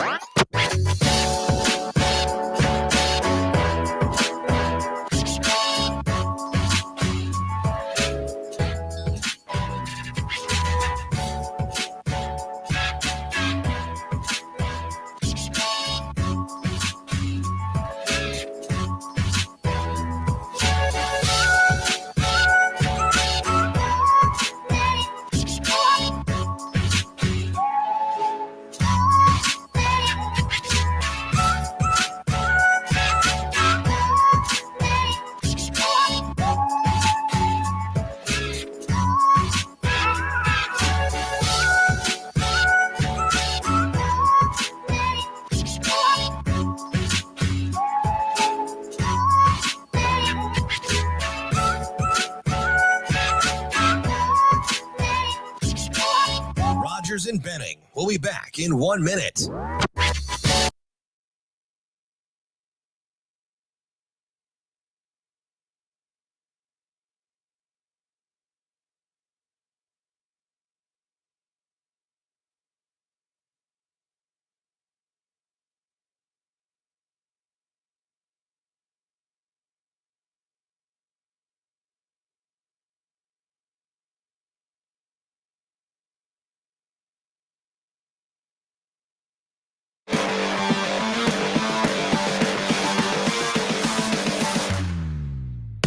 Coffee and Cream with Rogers and Benning on Hail Varsity Radio.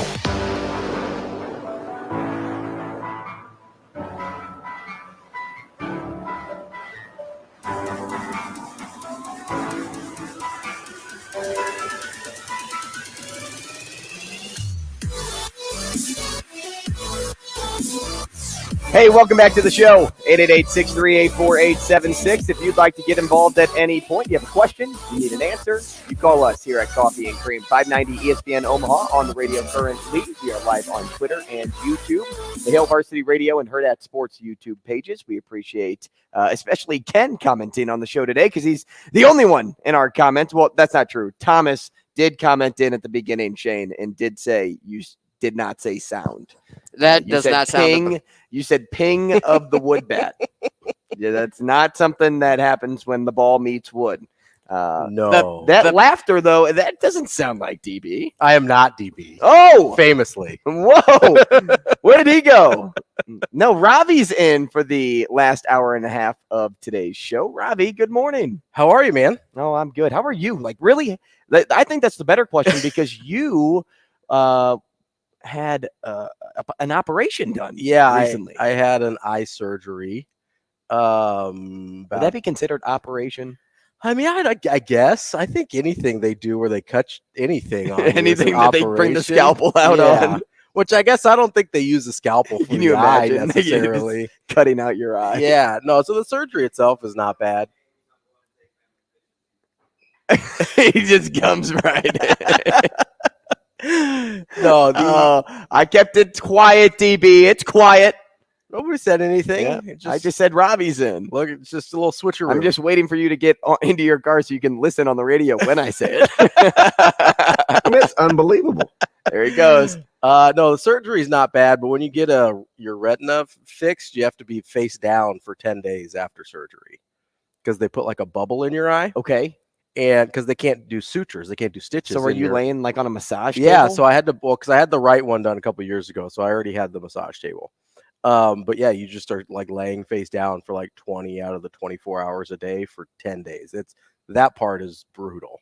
Okay. It sounds not that bad because you're just laying down, but I'm not a belly sleeper. And so my back just hurts so bad while that's happening because it's like a super unusual position. Interesting. So. I am definitely a belly sleeper. Okay. I'm side or back. I can't do belly. What's DB doing? I have no clue. He's just in and out. I think he's just changing for football, right? That's 7-on-7 coming on tonight. So it's a good thing that you set the premise of why you have the massage table, because I was going to make a Deshaun Watson joke. No, probably shouldn't be making that joke. Used for medical purposes only. Hey, only strictly. So this is I'm curious now because you said you have to lay for like the majority of the day. Can you walk around? So you basically can only get up to go to the bathroom and to eat, and then you are face down the rest of the time. So is there a contraption that is like connected to the massage table so that your phone can act as like a TV screen? Can you watch things or no? So yeah, you can watch things because it's not a matter of like, it's not a stress on your eye thing. It's just you have to be face down so the bubble inside your eye is in the correct position. Mm-hmm. So I had a little tablet that I just put below the face hole in the massage table, right, and just watched. And but is that on the ground? Is it? So I went on the ground, or like I put it up on a little pillow, so it was a little closer. Okay, so there's no contraption that like there's no like there robot arm bars that there can might come be. Off both I did not invest in robot arms for my massage table. No, it was I just put it on like a little pillow.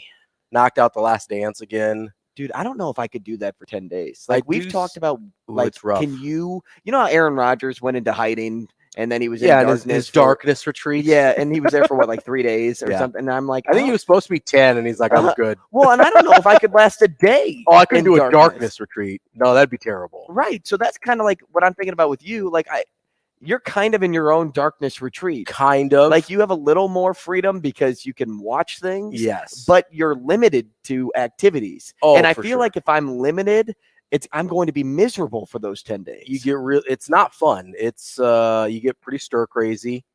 I try and sleep as much as possible. Which the pain meds help with that. Just trying to stay asleep as long as possible. But yeah, it's by far the worst part. Do you ever take it? So this was when it was warm out, right? Yeah, yeah. Do you ever take it outside and like tan your back? No, and only didn't. your back. No. So then when you're done, like you get out of surgery and you take off your shirt and it's just like you took one spray tan to the back and that's it. Like that episode of Friends. Yeah, yin and yang, Ross.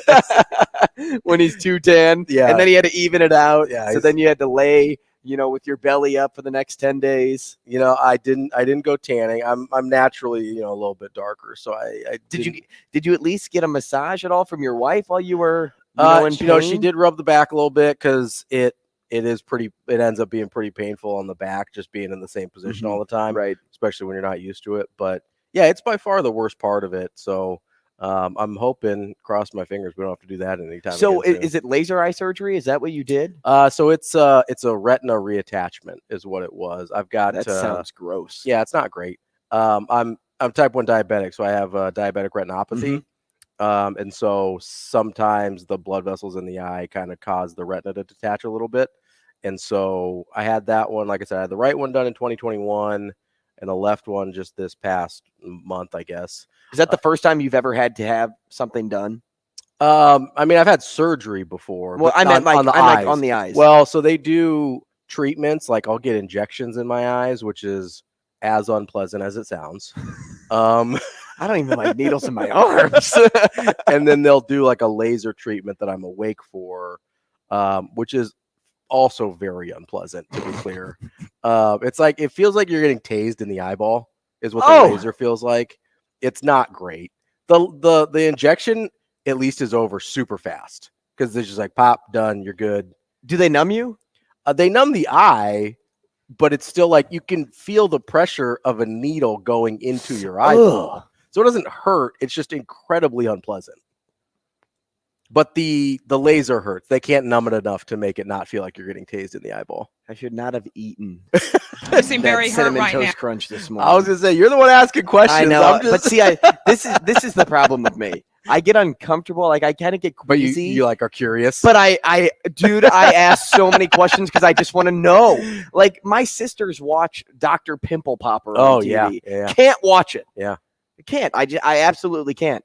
But I am curious about like the proper ways to like the procedures. Yeah, like how do I like pop like a good pimple? Like, how do I make sure that it doesn't turn into like a bad like red spot on my face or something? Absolutely. Or like, on your back. I'm not going to watch the gunk come out. But I am curious about how things work. It's like that. Ask a ton of questions. You know that the like submarine that got lost? Yes. So I don't care about any of most of the things people are talking about. I'm just curious about like how it happened, like the mechanics of how did we decide that this was a good idea first and foremost? Right, because it looks like you like built a car from scratch. Yeah, it looks like a little kid's like Boxwood Derby car. And they're like, what if we made it a submarine? Yeah, it was the Boy Scouts, right? Yeah. This is what they made in the Pinewood Derby. I think Pinewood Derby, not whatever. Same boxcar racer. That's what I was thinking. Yeah. And so like, I'm curious about like, okay, how did this happen? Why did this happen? Who decided this was a good idea? Did you see the video of how like they think it imploded? Yeah, it's brutal. Dude. It's crazy. Well, they said like 30 milliseconds and it was just gone. Yeah. So apparently at that depth, the rate at which is the thing collapses breaks the sound barrier. So there's like a huge noise, right? Because it collapses so fast. Right. Which if you're in there, that's probably the best way to go in terms of not suffering. Right? And like apparently your brain doesn't even register what's happening before it's over. So that's ideal, right? If you're gonna go in that manner, right? But yeah, I'm just like I don't care about like this sounds terrible. I don't care about the people that were in there. Obviously, their families and stuff. It's sad for them, but I'm just curious about the mechanics of it all.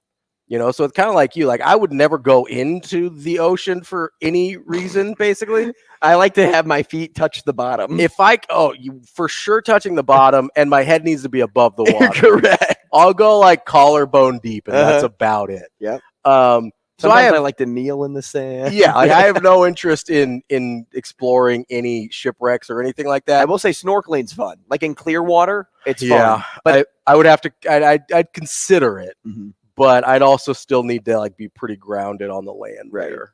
But I'm not a big ocean person, but I'm really curious. You look like you just came off a boat. Well, see, I'm more of a lake guy.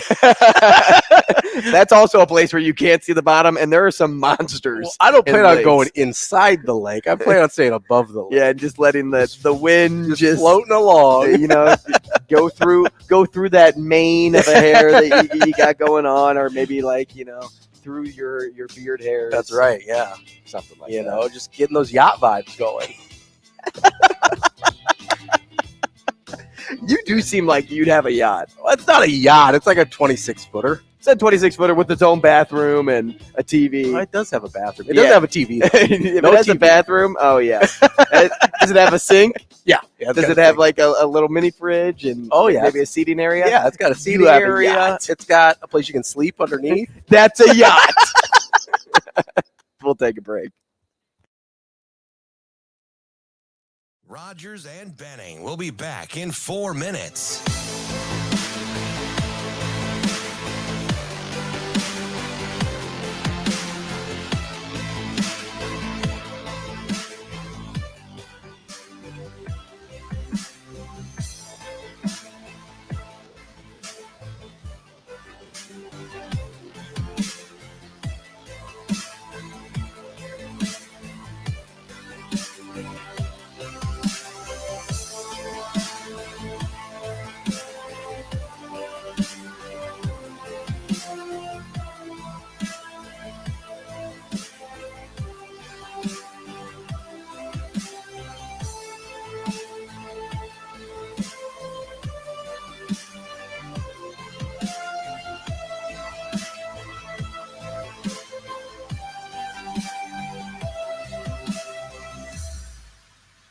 Rogers and Benning will be back in 3 minutes.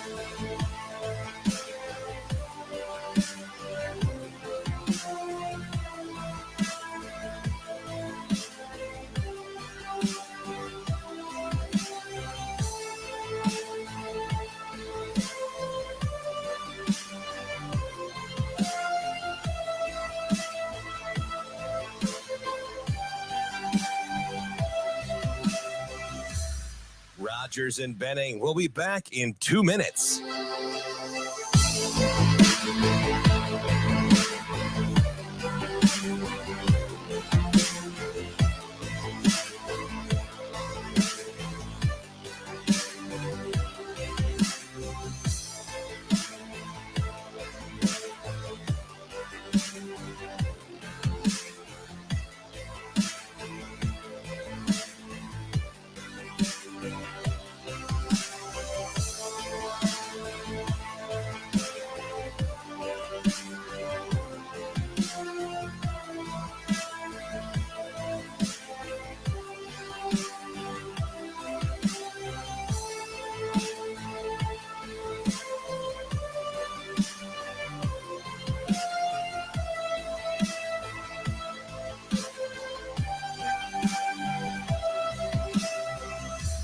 Rogers and Benning will be back in 1 minute.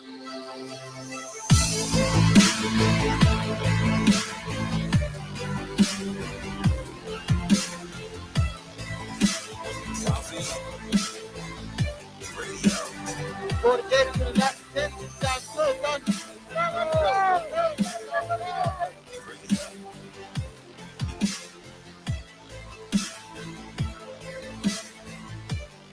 Rogers and Benning will be back in 30 seconds.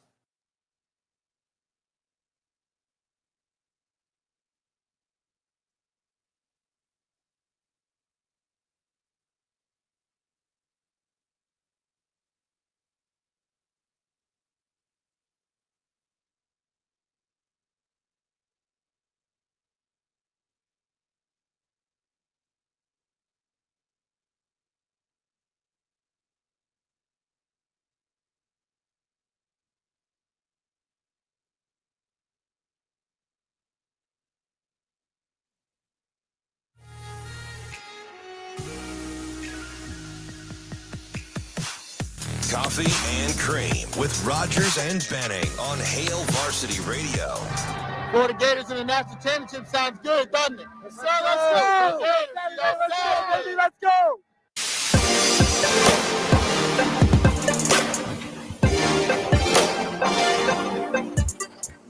go. Welcome back, Coffee and Cream in the morning on Hail Varsity Radio, powered by Currency. Robbie Lula in for Damon Benning to close out the show. Andrew Rogers live from the H&H Chevrolet stage at Hail Varsity Club. Happy to be joined by Kyle Peterson now, college baseball broadcaster for ESPN and the SEC Network at KP_Omaha on Twitter. Kyle, good morning.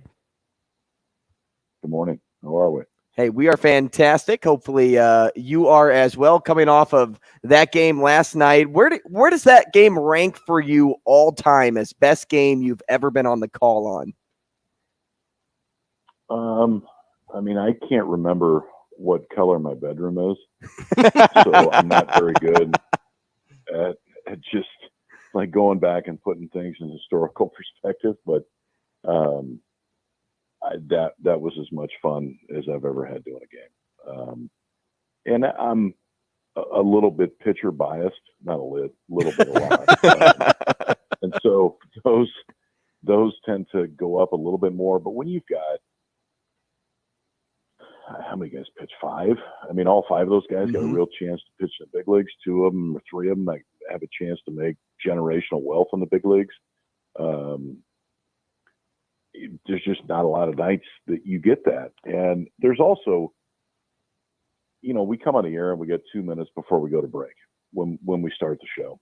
And we spend all this time talking about an open and what are we going to talk about? How are we going to talk about it? Honestly, it's way too much time that we spend talking about an open.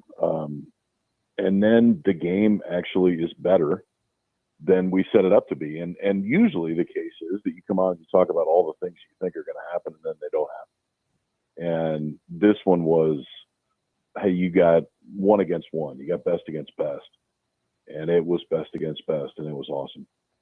Kyle, I want to talk about Paul Skeens for a minute. Obviously, he's one of those guys you're talking about that has a chance to make, you know, an unbelievable major league career. I guess for people that are watching him that maybe don't pay a ton of attention to, you know, draft prospects and things like that, do you have a comparison for him in terms of his style of pitching, what he brings to the table to maybe somebody in the majors that we know and are familiar with? Well, we had the Rocket on last night during the game, and I'd kind of start there. Really? I mean, wow. It's, he doesn't have Rocket Split. Rocket Split was from heaven. Mm-hmm. He throws a little harder, though, doesn't he?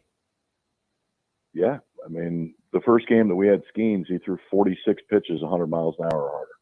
Jeez. Now, he didn't throw quite as hard last night. He was on Major League rest. Yeah. So he was on typically, what he's going to do when he goes to the next level, that type of rest. And he'll figure it out. I mean, I told this story to a few people, but my wife and daughters were at the game when he pitched the first time. And we were down underneath before the game and walking up towards the booth, and Skeens walked by. And my 16-year-old daughter looked at me after he walked by and said, who is that?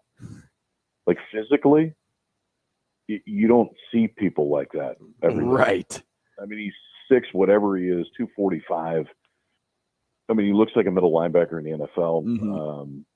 He holds velocity as good as anybody. And Rhett did too last night. But Rhett held velocity all the way to the end. He's different than those that you see. And injuries are the issue because you're probably going to have one. That's the way that the world works when you pitch. Sure.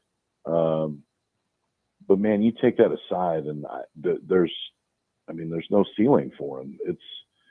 It's as much as you want. The Pirates have the first pick, and I think there's never been a better year in Major League Baseball to have the third pick, because you got him, Cruz, and Wyatt Langford, who, as fate will have it, we get to see 2 or 3 more times this weekend, all of them.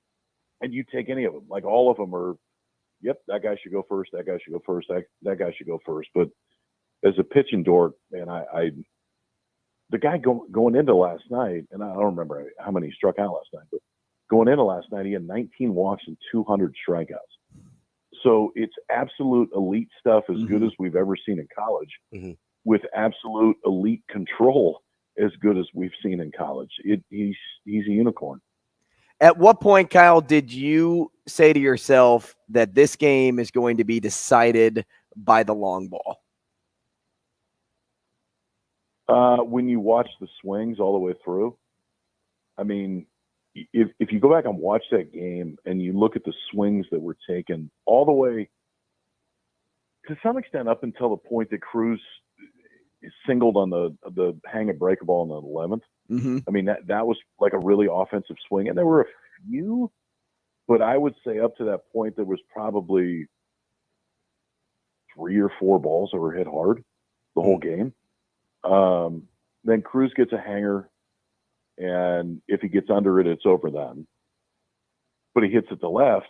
But all the way through it, it just felt like one swing is going to determine this. Like you didn't see an inning to where 3 guys are going to single and somebody's going to score a run, especially when Trey made the play. Right. Yeah. I mean, the only reason that Wake's got a guy at third base is because breaking ball goes to the backstop and Milazzo was on one knee and he can't get out and block it. And then the next thing you know, Trey Morgan shows you why he's one of the best defensive first basemen that I've ever seen at the collegiate level.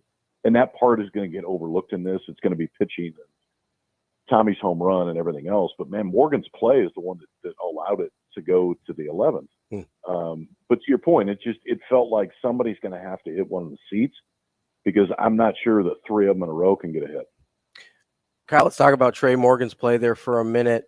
As you're kind of watching it happen live, what's going through your head? Because as I'm kind of watching it unfold on TV and then the multiple replays, I'm still kind of having a hard time wrapping my mind around what I saw. What are you thinking live as you kind of see it unfold? Especially with a runner on first base and he has to hold him on. Yeah.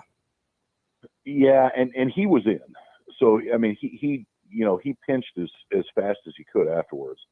Like, if you want to teach somebody to play first base, and honestly, Nick Kurtz is similar. He's not quite as good as Trey is, but he's similar as far as just the ability to defend at that position. LSU put Morgan in the outfield this year for a period of time, and not because he couldn't play first, because they wanted to get another bat in the lineup. And honestly, you could probably put him at short, and he could play short as a left-hander. So you can move him wherever. We're fortunate because, our vantage point is so high. Mm-hmm.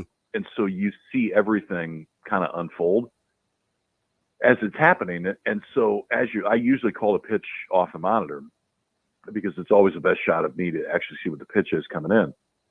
And for that one, you look at he's going to bunt. So honestly, the pitch really doesn't matter that much. Mm-hmm.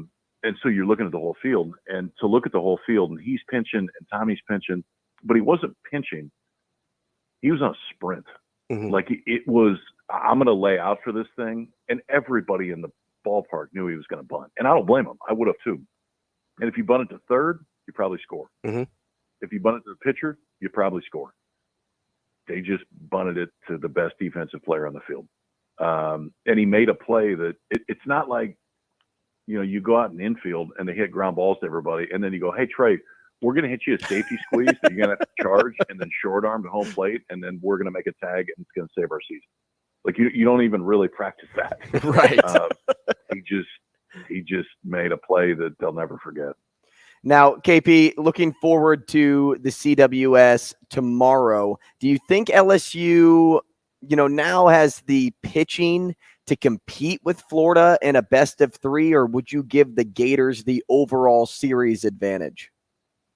Yeah, Florida has the advantage, but I'm the idiot that the whole time through this thing was saying that LSU's bullpen wasn't very good. And they've had the best pitching numbers in the entire series, and they weren't great during the season. But then Ackenhausen starts, and he hasn't started a game the whole year, and he goes 6 and pitches into the 7th, and Riley Cooper turns into David Wells in the postseason, and then Griffin Herring comes out of the bullpen in the 2nd inning and carries them all the way through. Like, these guys have been good, but guys, their best 2 bullpen arms had Tommy John this year. Mm-hmm. Their best 2 bullpen arms don't pitch anymore, and so it's taken all these other guys to step up, and it's really cool because the numbers would tell you that it is massive advantage Florida right now from a pitching standpoint, but yet the numbers over the last week and a half and your eyes will tell you the team wearing purple and gold don't really care. And they've done okay figuring it out. So yeah, it should be advantage Florida on the mound. They're rested, they're set up, it's their normal rotation. They've done whatever the hell they want to do the last few days. Like, yeah, they're better set up. But LSU's on a heater right now. KP, real fast here, got about 50 seconds. It's something I find absolutely captivating, what you do and your breakdowns of strategies and movements of the game. It just for all the kids out there, does it ever cross your mind when you're doing a broadcast that you make such an impact on the younger generation because of how easy you make the game sound? During that broadcast, I try not to cuss. That's my first goal. Okay, so we simplify it and start with that. I hope so. I am so fortunate to do what I do, and I love it. If people and kids and whoever learn something along the way, that's awesome. That's the goal. So yeah, I appreciate you saying that. It's a pretty cool way to make a living. And it's really cool to hear you throughout every broadcast. We appreciate your time this morning. Thanks so much. Enjoy the College World Series. All right, guys. Thanks for having me. That's Kyle Peterson, college baseball broadcaster for ESPN and the SEC Network. When we come back, it's Mike Sautter time on Coffee and Cream. Rogers and Benning will be back in 4 minutes.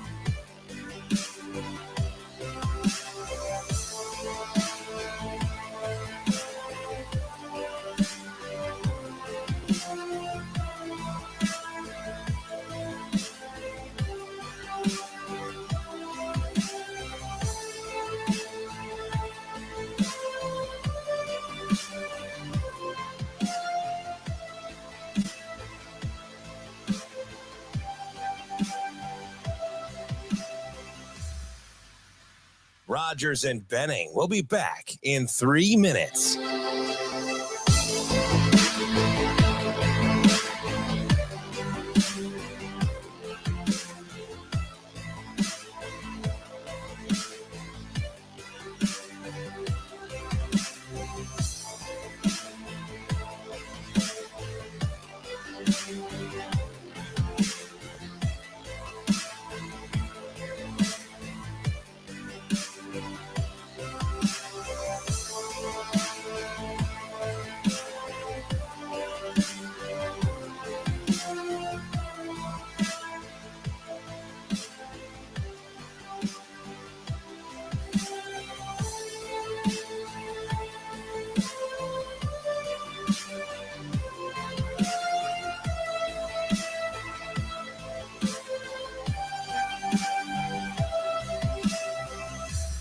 Rogers and Benning will be back in 2 minutes.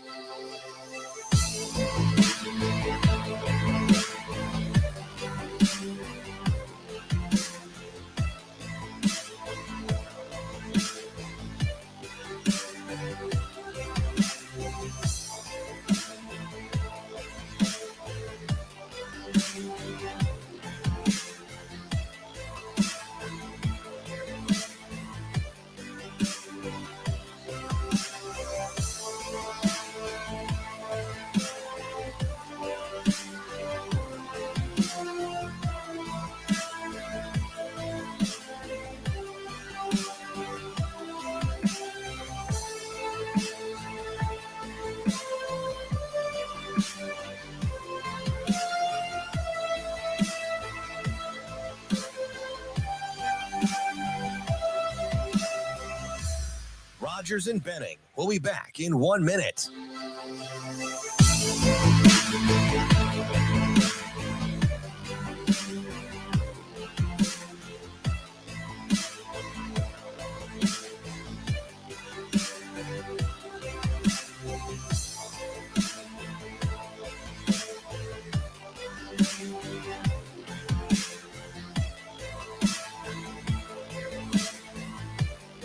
Rogers and Benning will be back in 30 seconds.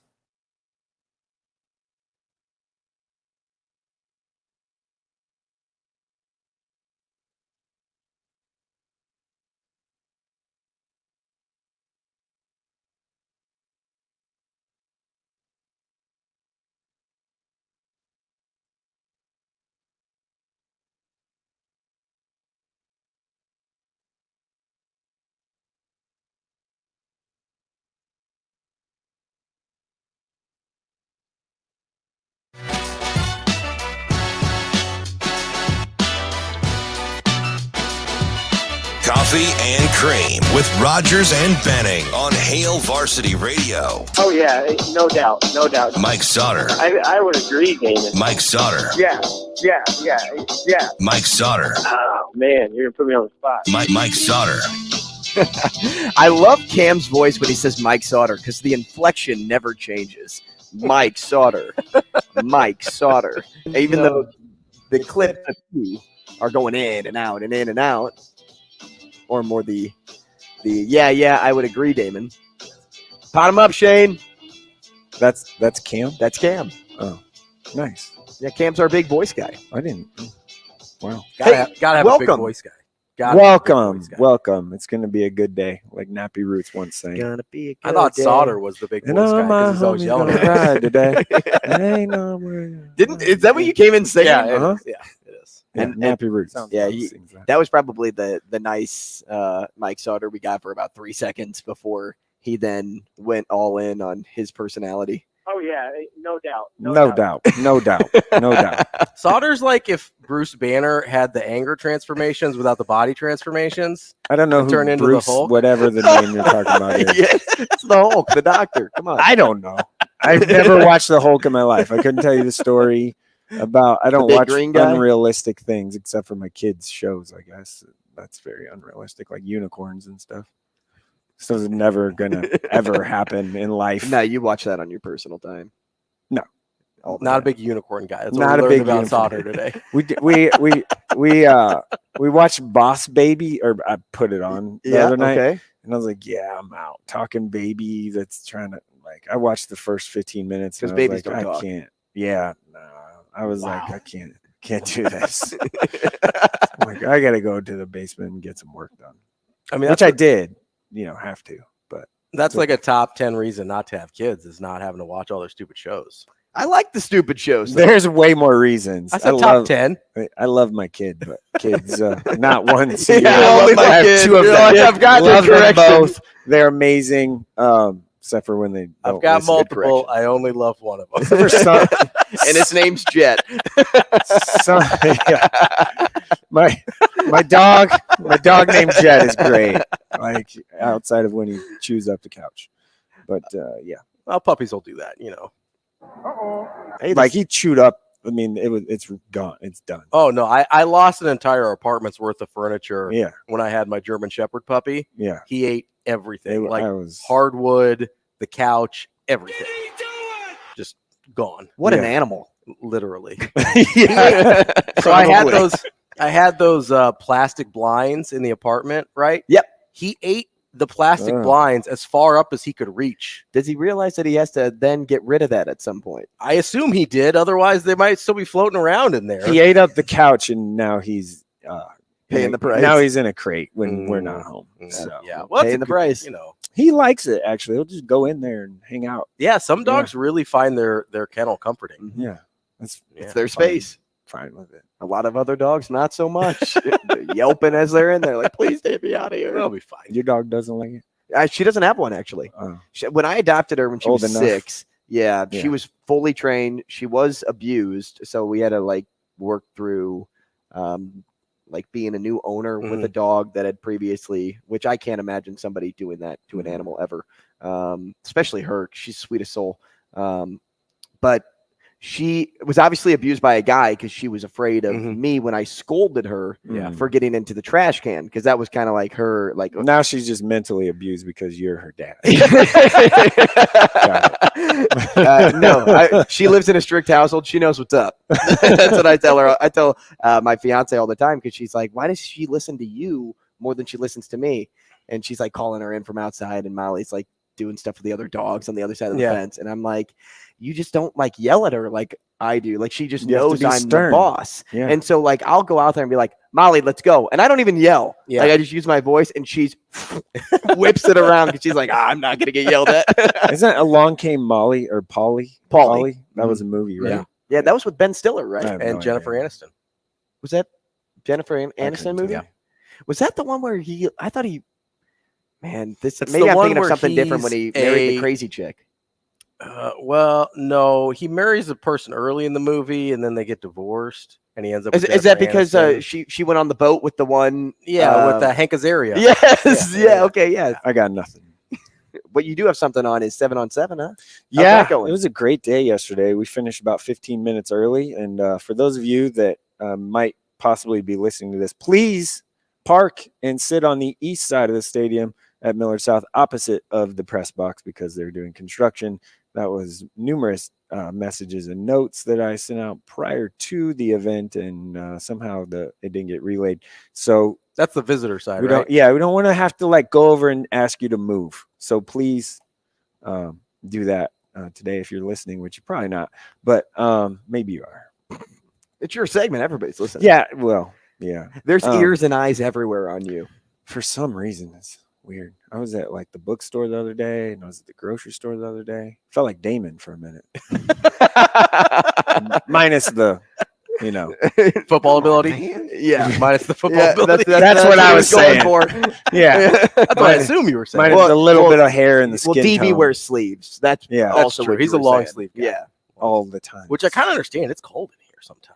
it is in here, but out there, It's- not so no, much. yeah. and, and he'll still have them on out there. It's kind of like Vegas, where you go in a bit, go to Vegas in the summer, in July, and it's 114 outside, but you walk into a gym and you're sitting there watching a game or whatever, and it's 64, and so you have to wear pants or a long sleeve, and then you get to your car and it's 180 in there. So you got to start it remotely. rental car. Oh, Yeah, I'm not sure I'd ever drive to Vegas. People that drive that, it doesn't. They have You can't start a rental car remotely?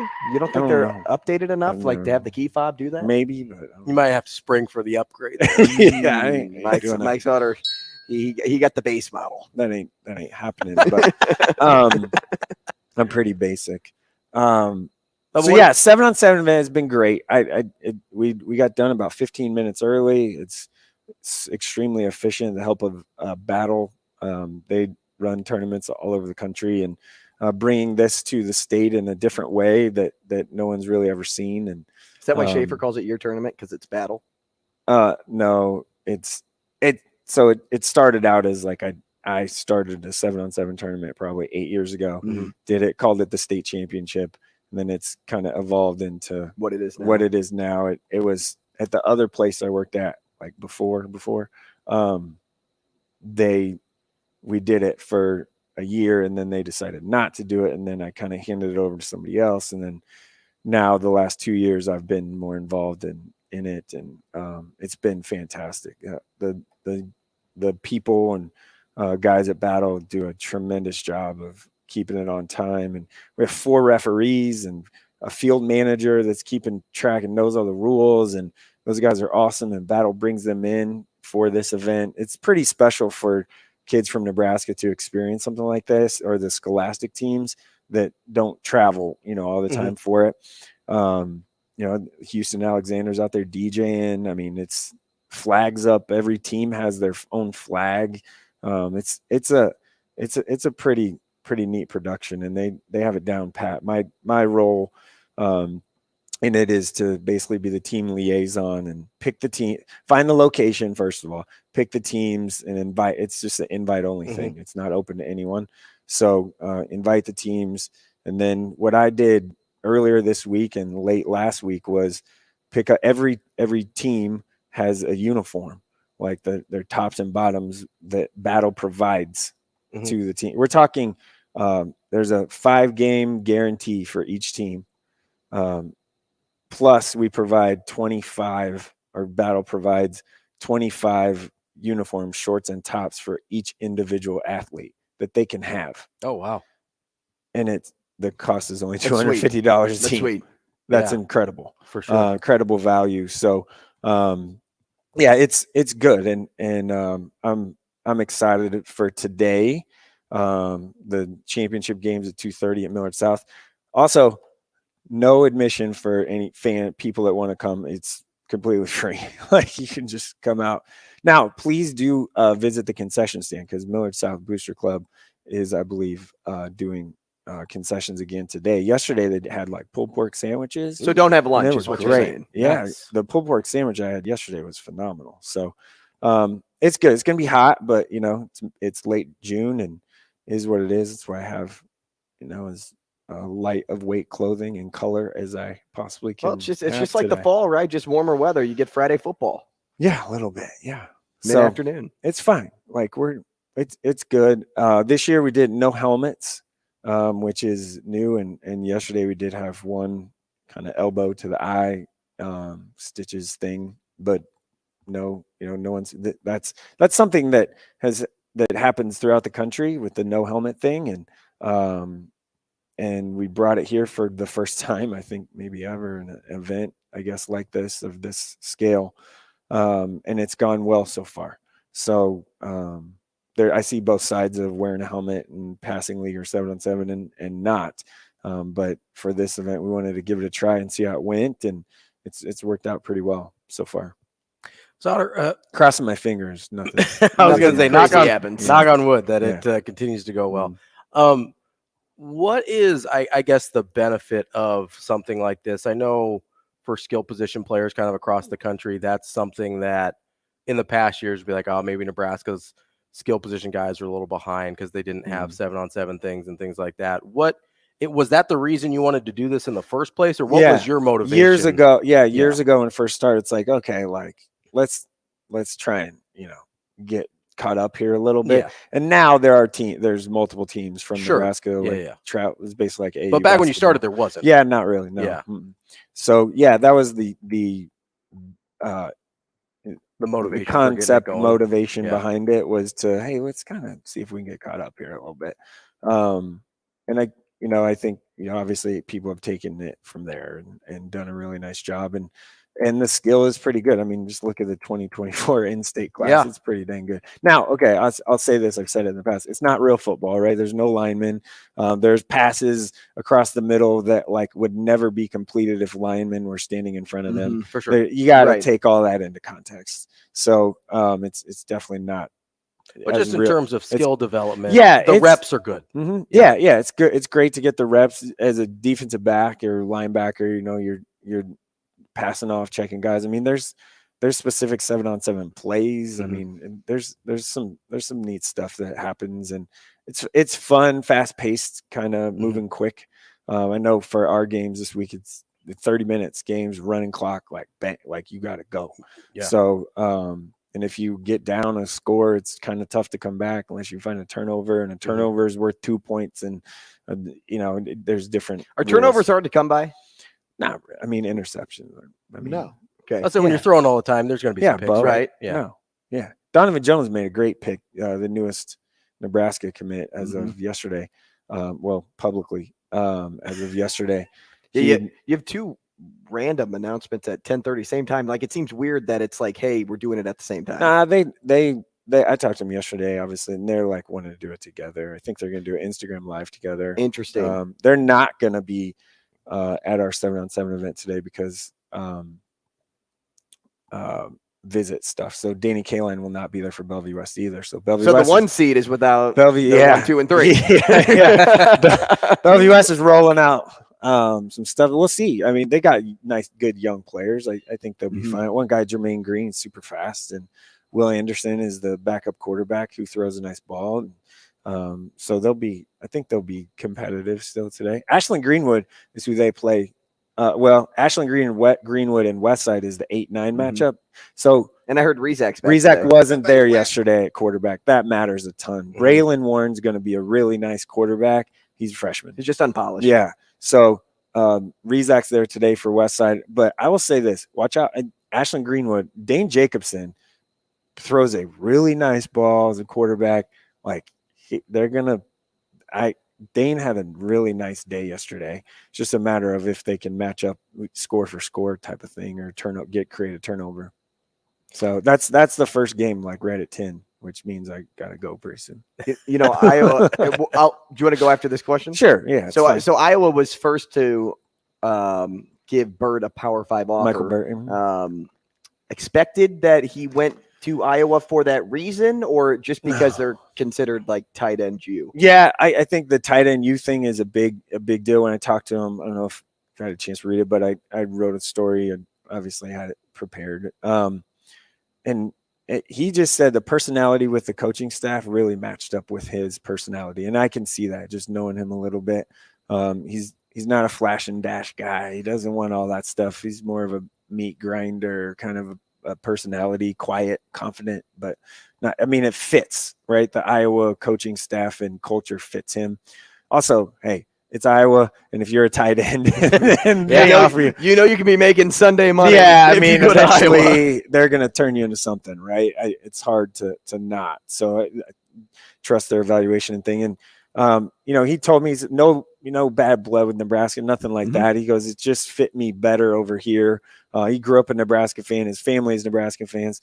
The weird thing, Michael Burt is cousins with Joe Burt, who played basketball at Pius and basketball at Doane. Henry Burt, Charlie Burt, they're all cousins. Henry Burt's on the basketball team. I mean, they're all like kind of names, high school athletes that people kind of can remember. So they're families Nebraska fans. So that'll be very interesting. And with Henry, who's a walk-on on the men's basketball team in Nebraska, and then you have your cousin who's going to Iowa. So kind of different there. And then obviously Donovan Jones committed yesterday for Nebraska. So those two things happen. And today, 10:30 is the Hall McMorris thing, which clearly I think is trending towards Nebraska, right? So that'll be, yeah.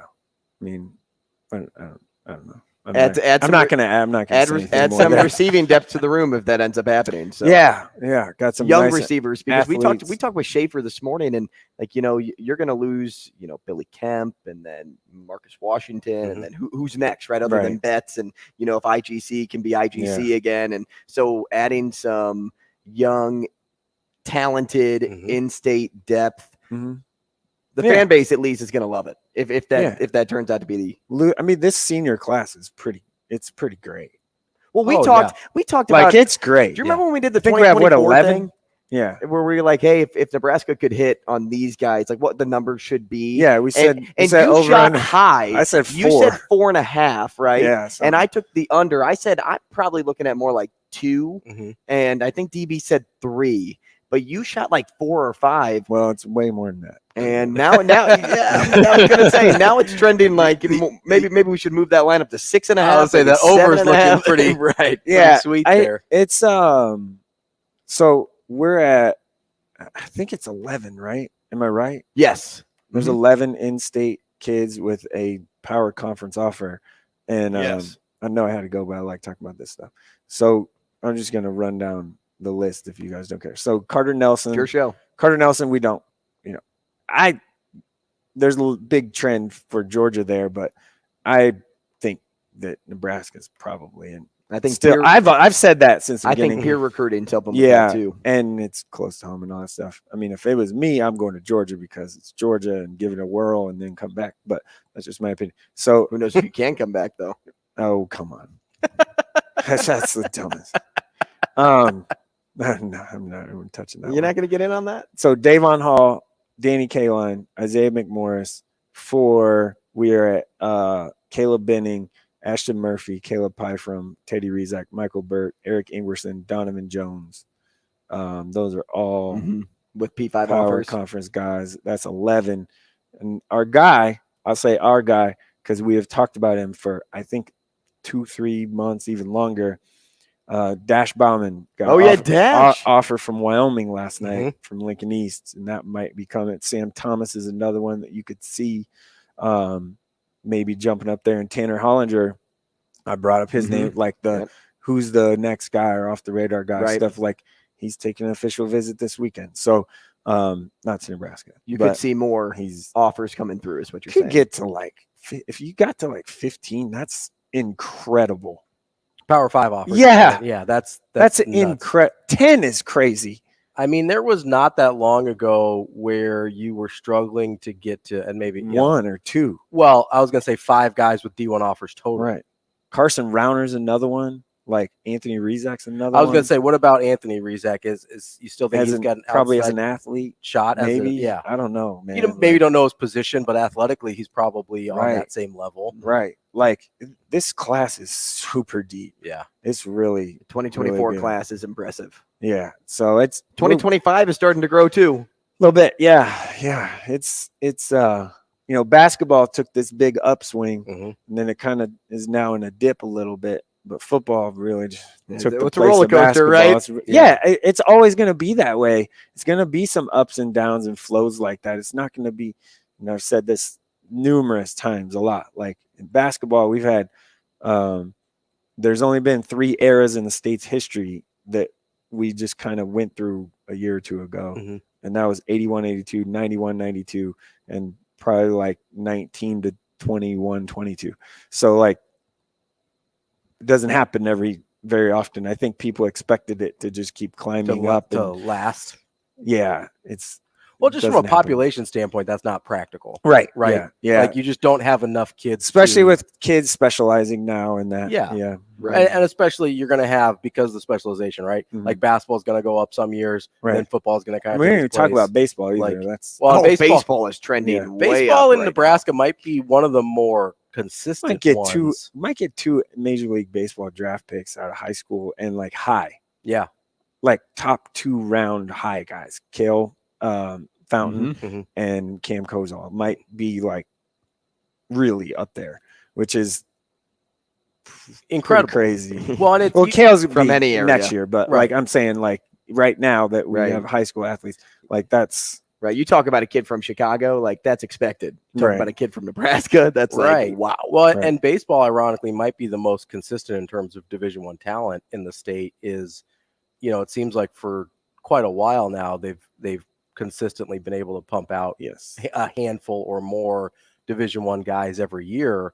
And I don't know if that's just because of, the way that the youth baseball in the state is kind of developed or whatever, but you're right. With specialization, it makes it that much harder to have consistency among any of the three, but especially of multiple at the same time, right? You're going to have, you just don't have enough kids to have, hey, we're going to throw we're going to have 8 D1 guys in baseball, and then we're going to have 10 D1 guys in football this year. That's hard. That means you're probably only going to have a couple D1 in basketball that year, and you just kind of have to wait for the cycle to flip. Yeah.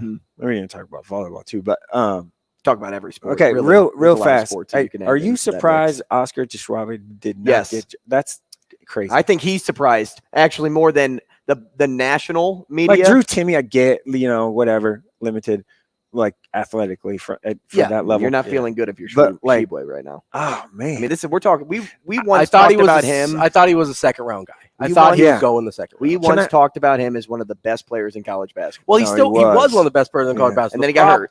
Well, the problem is though, he's like Can't a 6'7" center who can't shoot. Yeah. Right. So you look at that and say, okay, is he Brandon Clark? He's tough as. Is that like he's an incredible rebounder, and I wouldn't bet against him from carving out a niche in the league for sure. If the Warriors signed him today, I'd be thrilled. Can he be like a Draymond Green without the shooting part? Well, but he doesn't pass like Draymond. That's true. the thing, is that his offensive skills are so limited, not just in shooting, but in the other stuff too, that I understand why he fell, but I still am surprised that somebody didn't take a flyer. First time I saw him play basketball was in New York City at an Adidas event, and he had 35 points and 21 rebounds against the OSA team with a cola rope trying to guard him, and I was like, this dude is crazy. Yeah. So, Well, all right, have a great day. Have a great day. You. Thanks for sticking around. See you later. I love how we said we were going to get him off at 9:15, and this full bye. segment goes through. I'm leaving. We hear the bed See you music. later. Show me your shorts. I like your shorts. Show everybody your shorts. Battle. Yeah, there it is. Hey, let's do some trivia when we get back. Let's do it. Robbie versus Shane.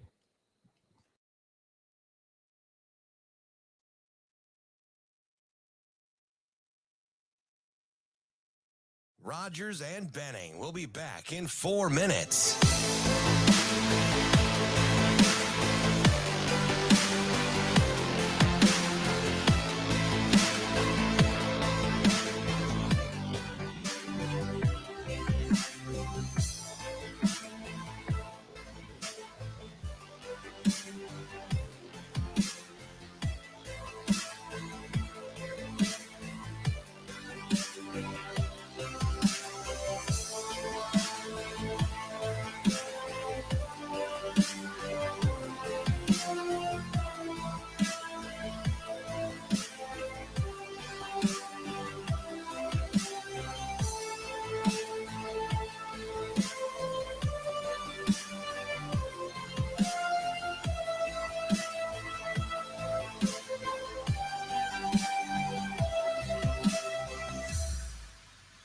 Rogers and Benning will be back in 3 minutes.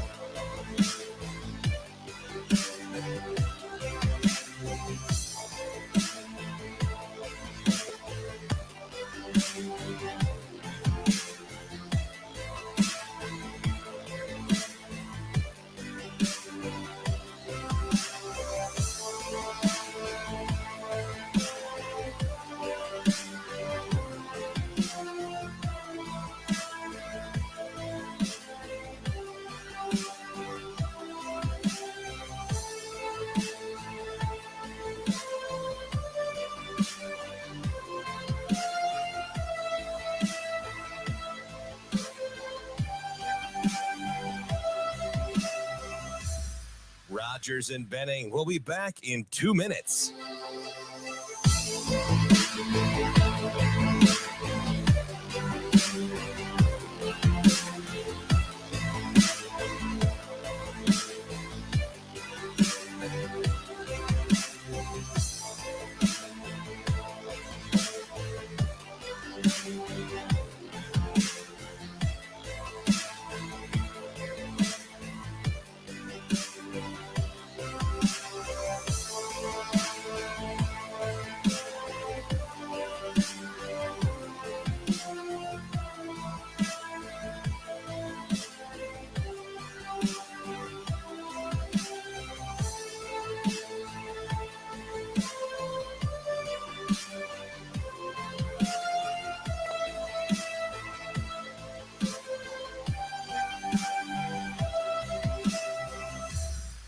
Rogers and Benning. We'll be back in 1 minute.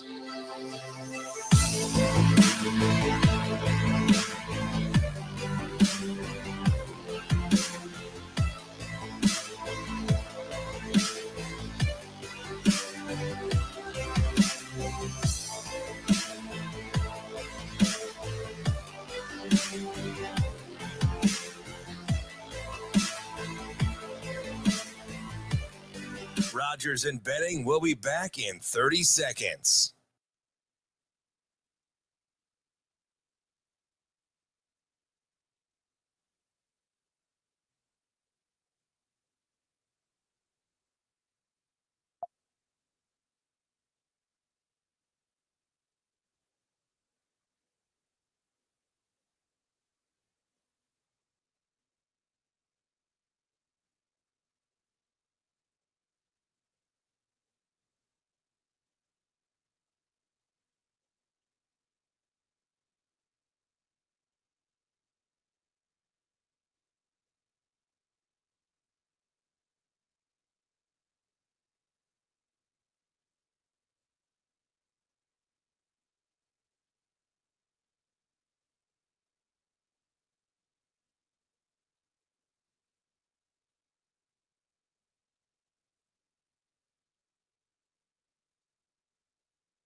Coffee and Cream with Rogers and Benning on Hail Varsity Radio.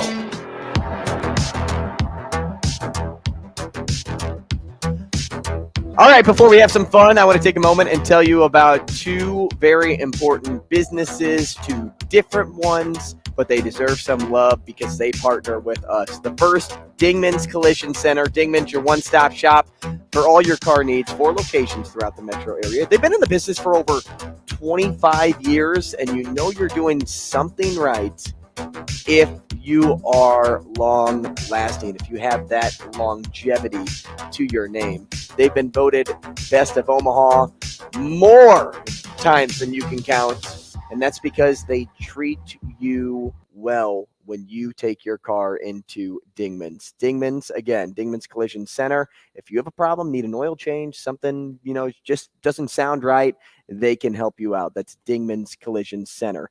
The second business that I want to tell you about before we start trivia is Dyer Law. Dyer Law, D-Y-E-R Law, is the place to go if you are feeling some type of way about something. If you've been hurt in a personal injury accident, you can definitely count on the Dyer Law team to provide you with the helping hand when you need it. No matter what you're dealing with, give them a call, 402-393-7529, or visit Dyer.law to chat with trusted professionals about your personal injury claim. Again, DYER.law. Shane, I know this is would you say 2 for You is your favorite or trivia is your favorite? Because you hate them both equally. Yeah, I don't like either one. So which one do you like more? Definitely 2 for You. Yeah, 2 it's for you. Easier. Do you need music on this? Yeah. Is that what we usually do? Is this the game where you have to write stuff down? Do I have to write stuff down? But you may want to keep track of your answers. Do I need to come up there and sit in the chair? Do you want to come up here and sit in the chair? But I won't be able to play music. I'll come up there and sit in the chair. Oh, no music. All right, here comes Shane, everybody. Maybe I'll do the Jeopardy theme. Do. Hurry up, man. Robbie's waiting. Can they see you now? So this is what it's like sitting up here? This is, yeah. Okay.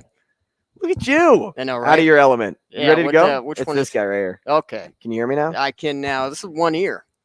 Yeah, I'm telling you, we've been dealing with it. You ready to go? Yeah, what do you got? All right. Your first trivia question, Shane. We'll do this one without music, and then when Robbie comes back, we'll switch.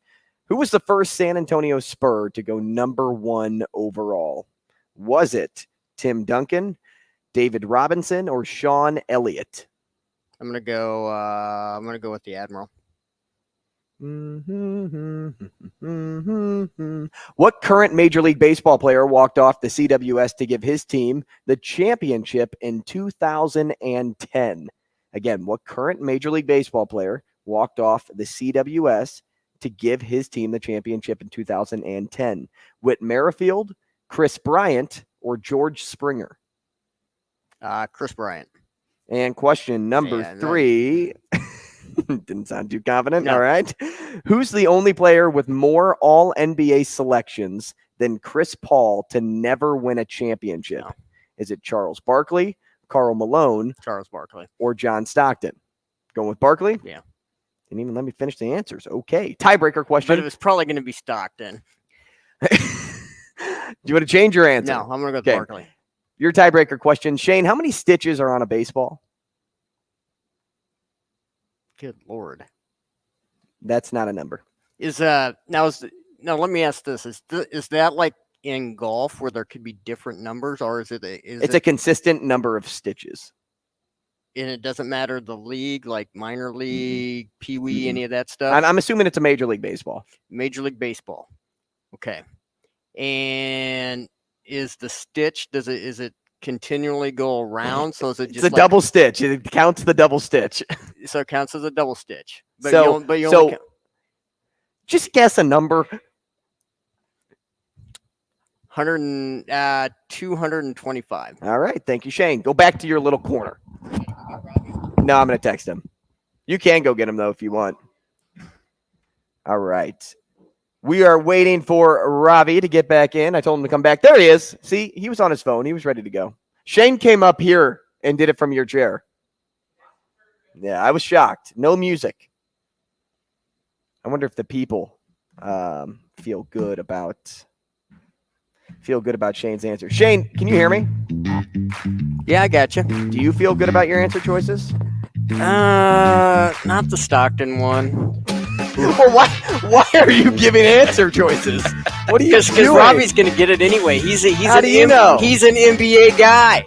That's what he's going to choose. It doesn't matter. He's going to choose it. He doesn't get answer choices. It's the whole point of the game. He could have used that as don't pick Stockton. Lord. I guess I should have wrote that down. Maybe. All right, Robbie, you ready to go? Let's do it. Hey, Robbie, who was the first San Antonio Spur to go number 1 overall? Ooh. Who to be drafted number 1 overall? I'm going to go David Robinson. Question number 2. Who's the only player... I'm sorry, I was on 3 there. Okay. What current Major League Baseball player walked off the CWS to give his team the championship in 2010? Whit Merrifield. And question number 3. Who's the only player with more All-NBA selections than Chris Paul to never win a championship? Ooh. I'm gonna go. Give me my options for that one. All right, here's his Hail Mary: Charles Barkley, Karl Malone, or John Stockton. My gut was to say Malone, so I'm gonna go Malone. Are you sure? I'm gonna go Malone. Okay. Tiebreaker question, if we need it. Okay. How many stitches are on a baseball? Closest to? Ooh, a lot. I can write that down, but I don't know if that's going to be the answer. This is either going to be one of those where it's an absurdly high number or it's way less than you think. I'm going to say 242. Thank you, Robbie. That was with some speed today. I like to move. I like you to feeling go. good? That was with some confidence there. It was. He was a lot more confident than I was. This is first appearance on trivia. It is, right? Yeah. Because we've never worked on a Friday together. No, we haven't. All right. Yeah. So let's see if you can take down Shane and have a 1,000 batting percentage. Let's go. When we play next. Your average 1.00000000. Who was the first San Antonio Spur to go number 1 overall? Was it Tim Duncan, David Robinson, or Sean Elliott? You both said Robinson. You both are correct. Nice. What current Major League Baseball player walked off the CWS to give his team the championship in 2010? Ravi, you said Whit Merrifield. Shane, you said Chris Bryant. The answer is Whit Merrifield. Chris Bryant played for San Diego. He didn't play in the CWS. Mm-hmm. That's all. Way to rub that into Shane. Just throw that out just there. Throwing it in there, right? He did, I think, appear in a home run derby they held right after the CWS here in Omaha. Maybe that's what Shane was thinking about. Probably. A lot of homers there. All right. Ravi up 2-1. Shane, you need this one. Who's the only player with more all-NBA selections than Chris Paul to never win a championship? Shane, you said Charles Barkley. Ravi, you said Karl Malone. The answer is indeed Karl Malone. There we go. 3 for 3 for Ravi. And just for fun, how many stitches are on a baseball? Shane, you would have had him.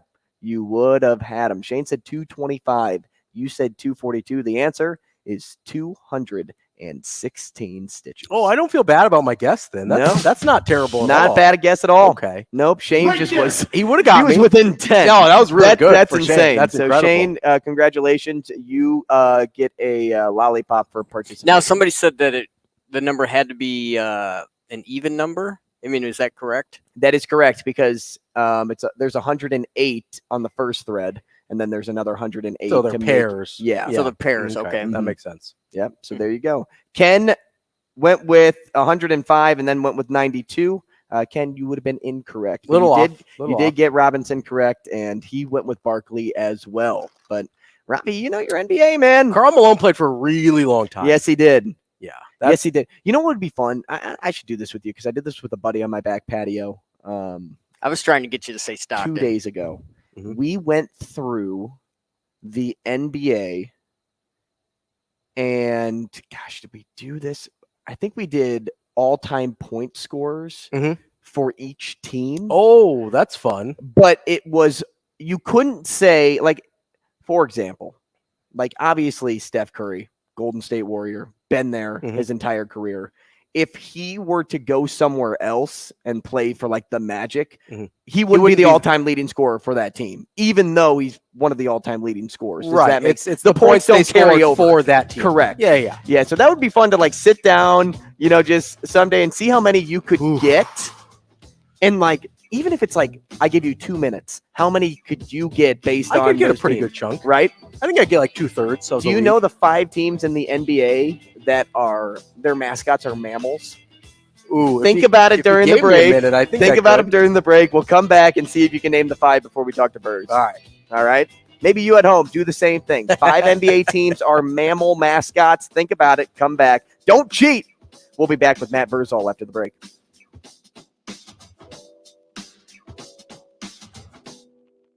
Rogers and Benning will be back in 4 minutes.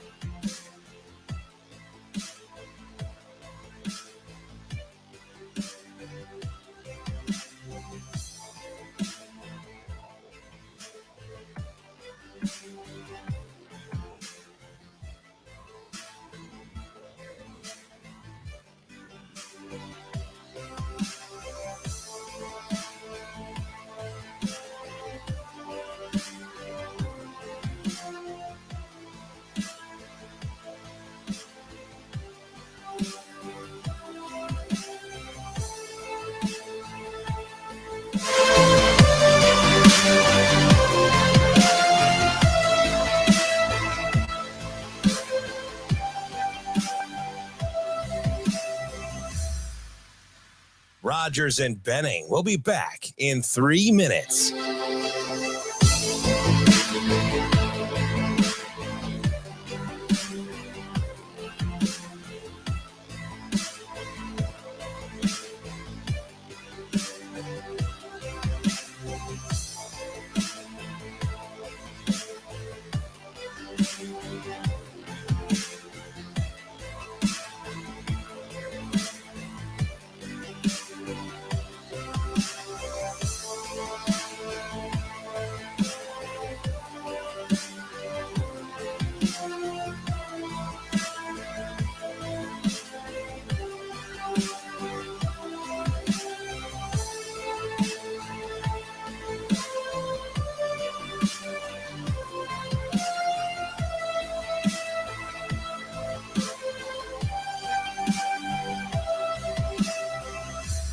Rogers and Benning will be back in 2 minutes.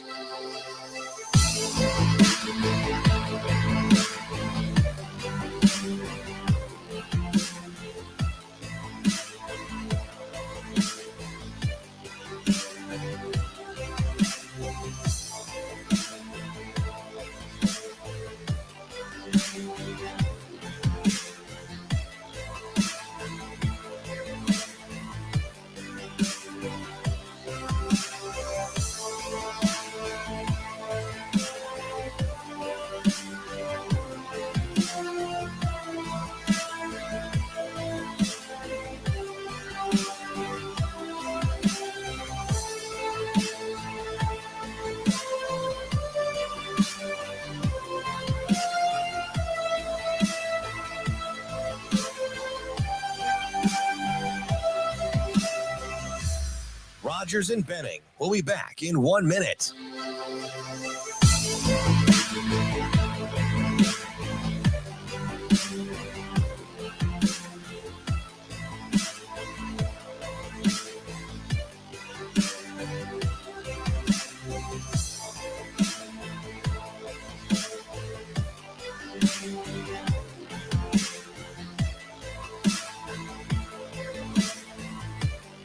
Rogers and Benning will be back in 30 seconds.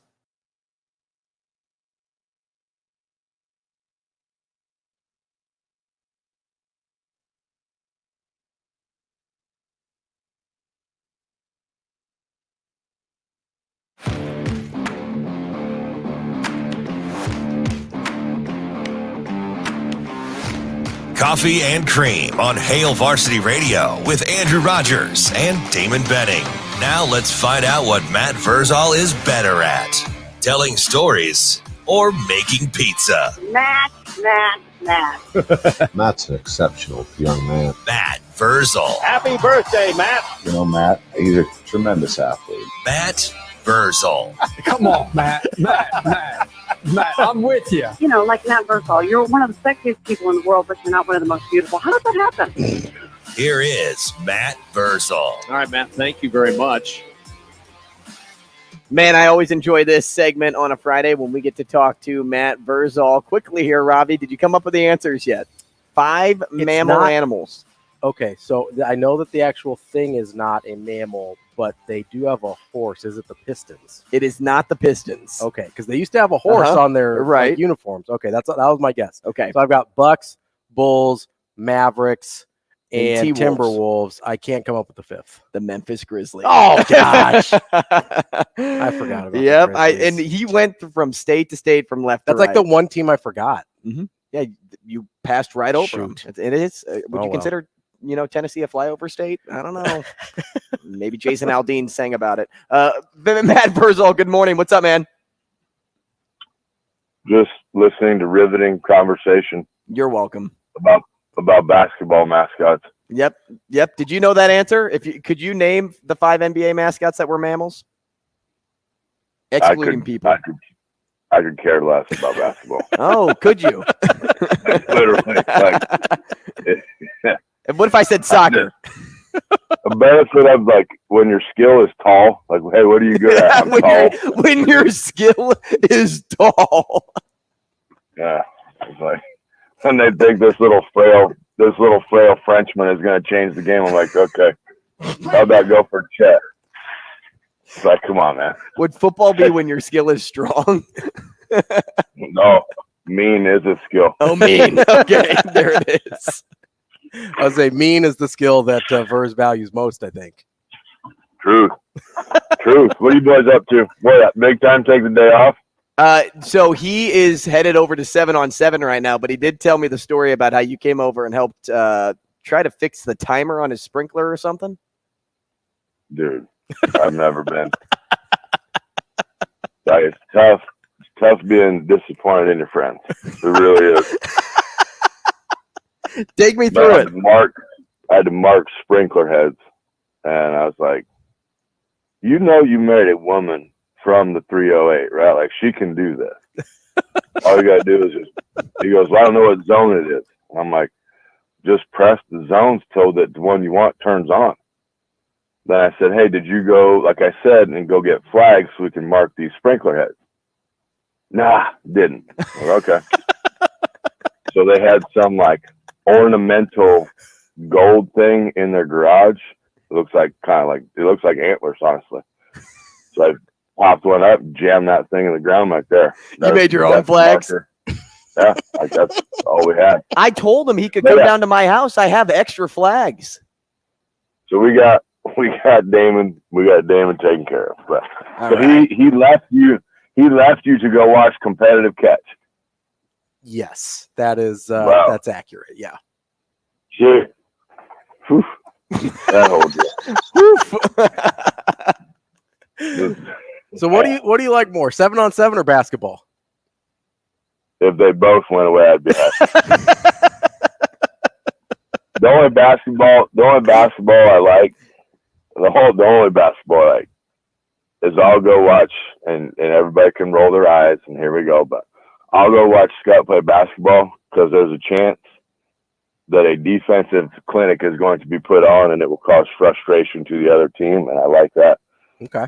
And there's a little physicality to it, so yeah, I dig it. He likes the mental side of the game. All right, Verz, I got a question because I was thinking about this when, I mean, we talk about camaraderie a lot with this Nebraska football team, and we talk. I don't know if we ended up talking about the roles of assistant coaches when Coach Rule came out with like his little education clinic that was circling Twitter over the last 2 weeks, and the focus on brotherhood and being there for each and every athlete in the position group. Obviously, every player on the field needs to gel in order to have a successful team. But when you played, what position group needed to have the best camaraderie for overall success of the team?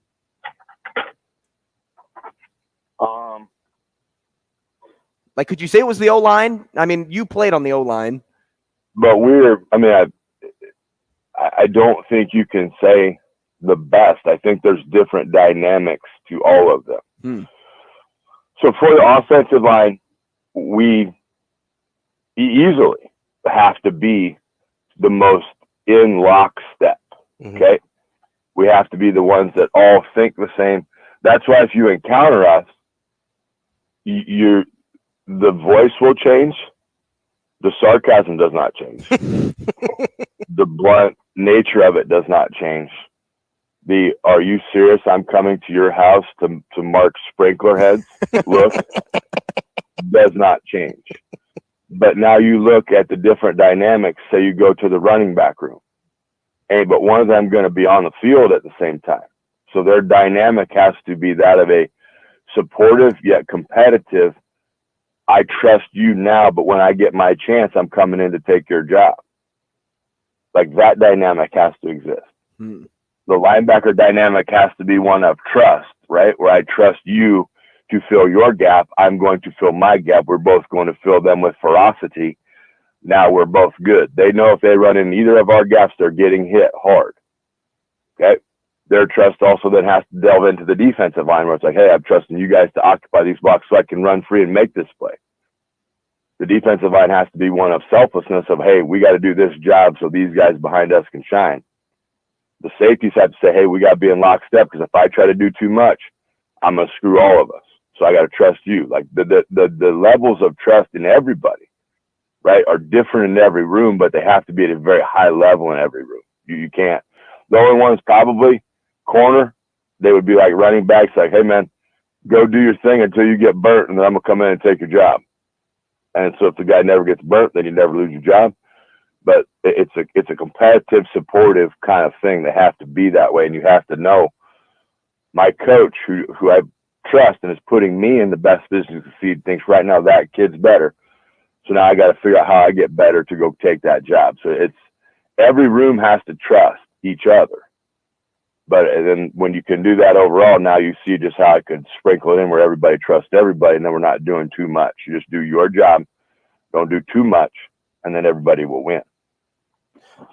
Verz, you had probably as good of a look as anyone at a situation like that with the running backs at Nebraska. How do you stay that competitive, keep that competitive edge without it turning, I guess, negative towards one another? That seems like kind of a challenging dynamic. The thing that the staff at Nebraska was excellent at, okay, excellent, is you would be watching the game. Hold on, I got to put a dip in. You'd be watching the game, right? Yeah. And it would be going. And you're, like mid first quarter. And you say, man, LP is tearing this thing up. LP is just going and going and going. Then you would see just also, hey, why'd they put Amon Green in? Why is Amon Green in there? That was a live tryout. Hey, Amon, you've seen what the man is doing. Let's see if you can go do it because you got the same line. You got the same relative freshness. Most of the time, T.O. was swaggy enough to run the same plays. So now you have an apples to apples comparison. They did it on the offensive line. That we would be standing there. They did it to me at Texas Tech. They did it to Taylor, and they did it to Dish. You know, you're kind of standing there, and we know. I mean, the pipeline's out there. It's like, yeah, geez, we'll be here for a minute, boys. Like, just get to 35 so we can get in the game. Right? Mid-first quarter, Coach Young will walk over like, Dish needs to go in. And Dish was like, right now? He's like, yeah, get in there. So, you know, my guy Dish would take out there. But they did a good job of just interweaving guys in there and saying, okay, you think you can do this, let's see if you can do it. And then the guy would either rise or fall. And it was awesome. But then as it went, right, then those reps went up. And you got more. And instead of it having to get to 35 for you to get in the game, you got to 21 and you were in the game. And I got to 14-point lead and you were in the game. Now, all of those are in leading scenarios, but they were building that for the next. But you give that guy a little taste and say, hey, you've got to be able to do with this. Now I can show you. This is what the dude did in this play. This is what you did in the play. Two different things. So then when you would narrow that gap in practice, in games, now you have, instead of a 1 and a 2, you have a 1 and a 1A. It's like, now you go to the 1 and you say, hey, bud, couldn't help but notice you didn't quite make that cut there. We're going to put 1A in, and you're going to watch him for a little bit. And then 1 was like, whoa, wait a minute. We're doing what? So you keep it competitive, but it's a controlled competition. And you get old and you sit back and you see it now and you watch it and you're like, wow, that was a clinic. Like that is how it's done. But kept everything competitive, kept everything positive, kept it all above board, and away you went. So is the transparency of it kind of what kept things from getting negative, and that like, hey, everybody got a chance, everybody was in a similar position to succeed, and the results just kind of what they were? Yes and no. It's okay. The world is different, right?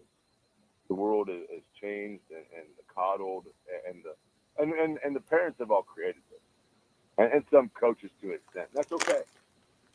But in that situation, it was like, yeah, you can whine about this and be a B, right? You can whine, and that door that you see over there, just push it out, and then push the next one out. And good luck at whatever school you end up at.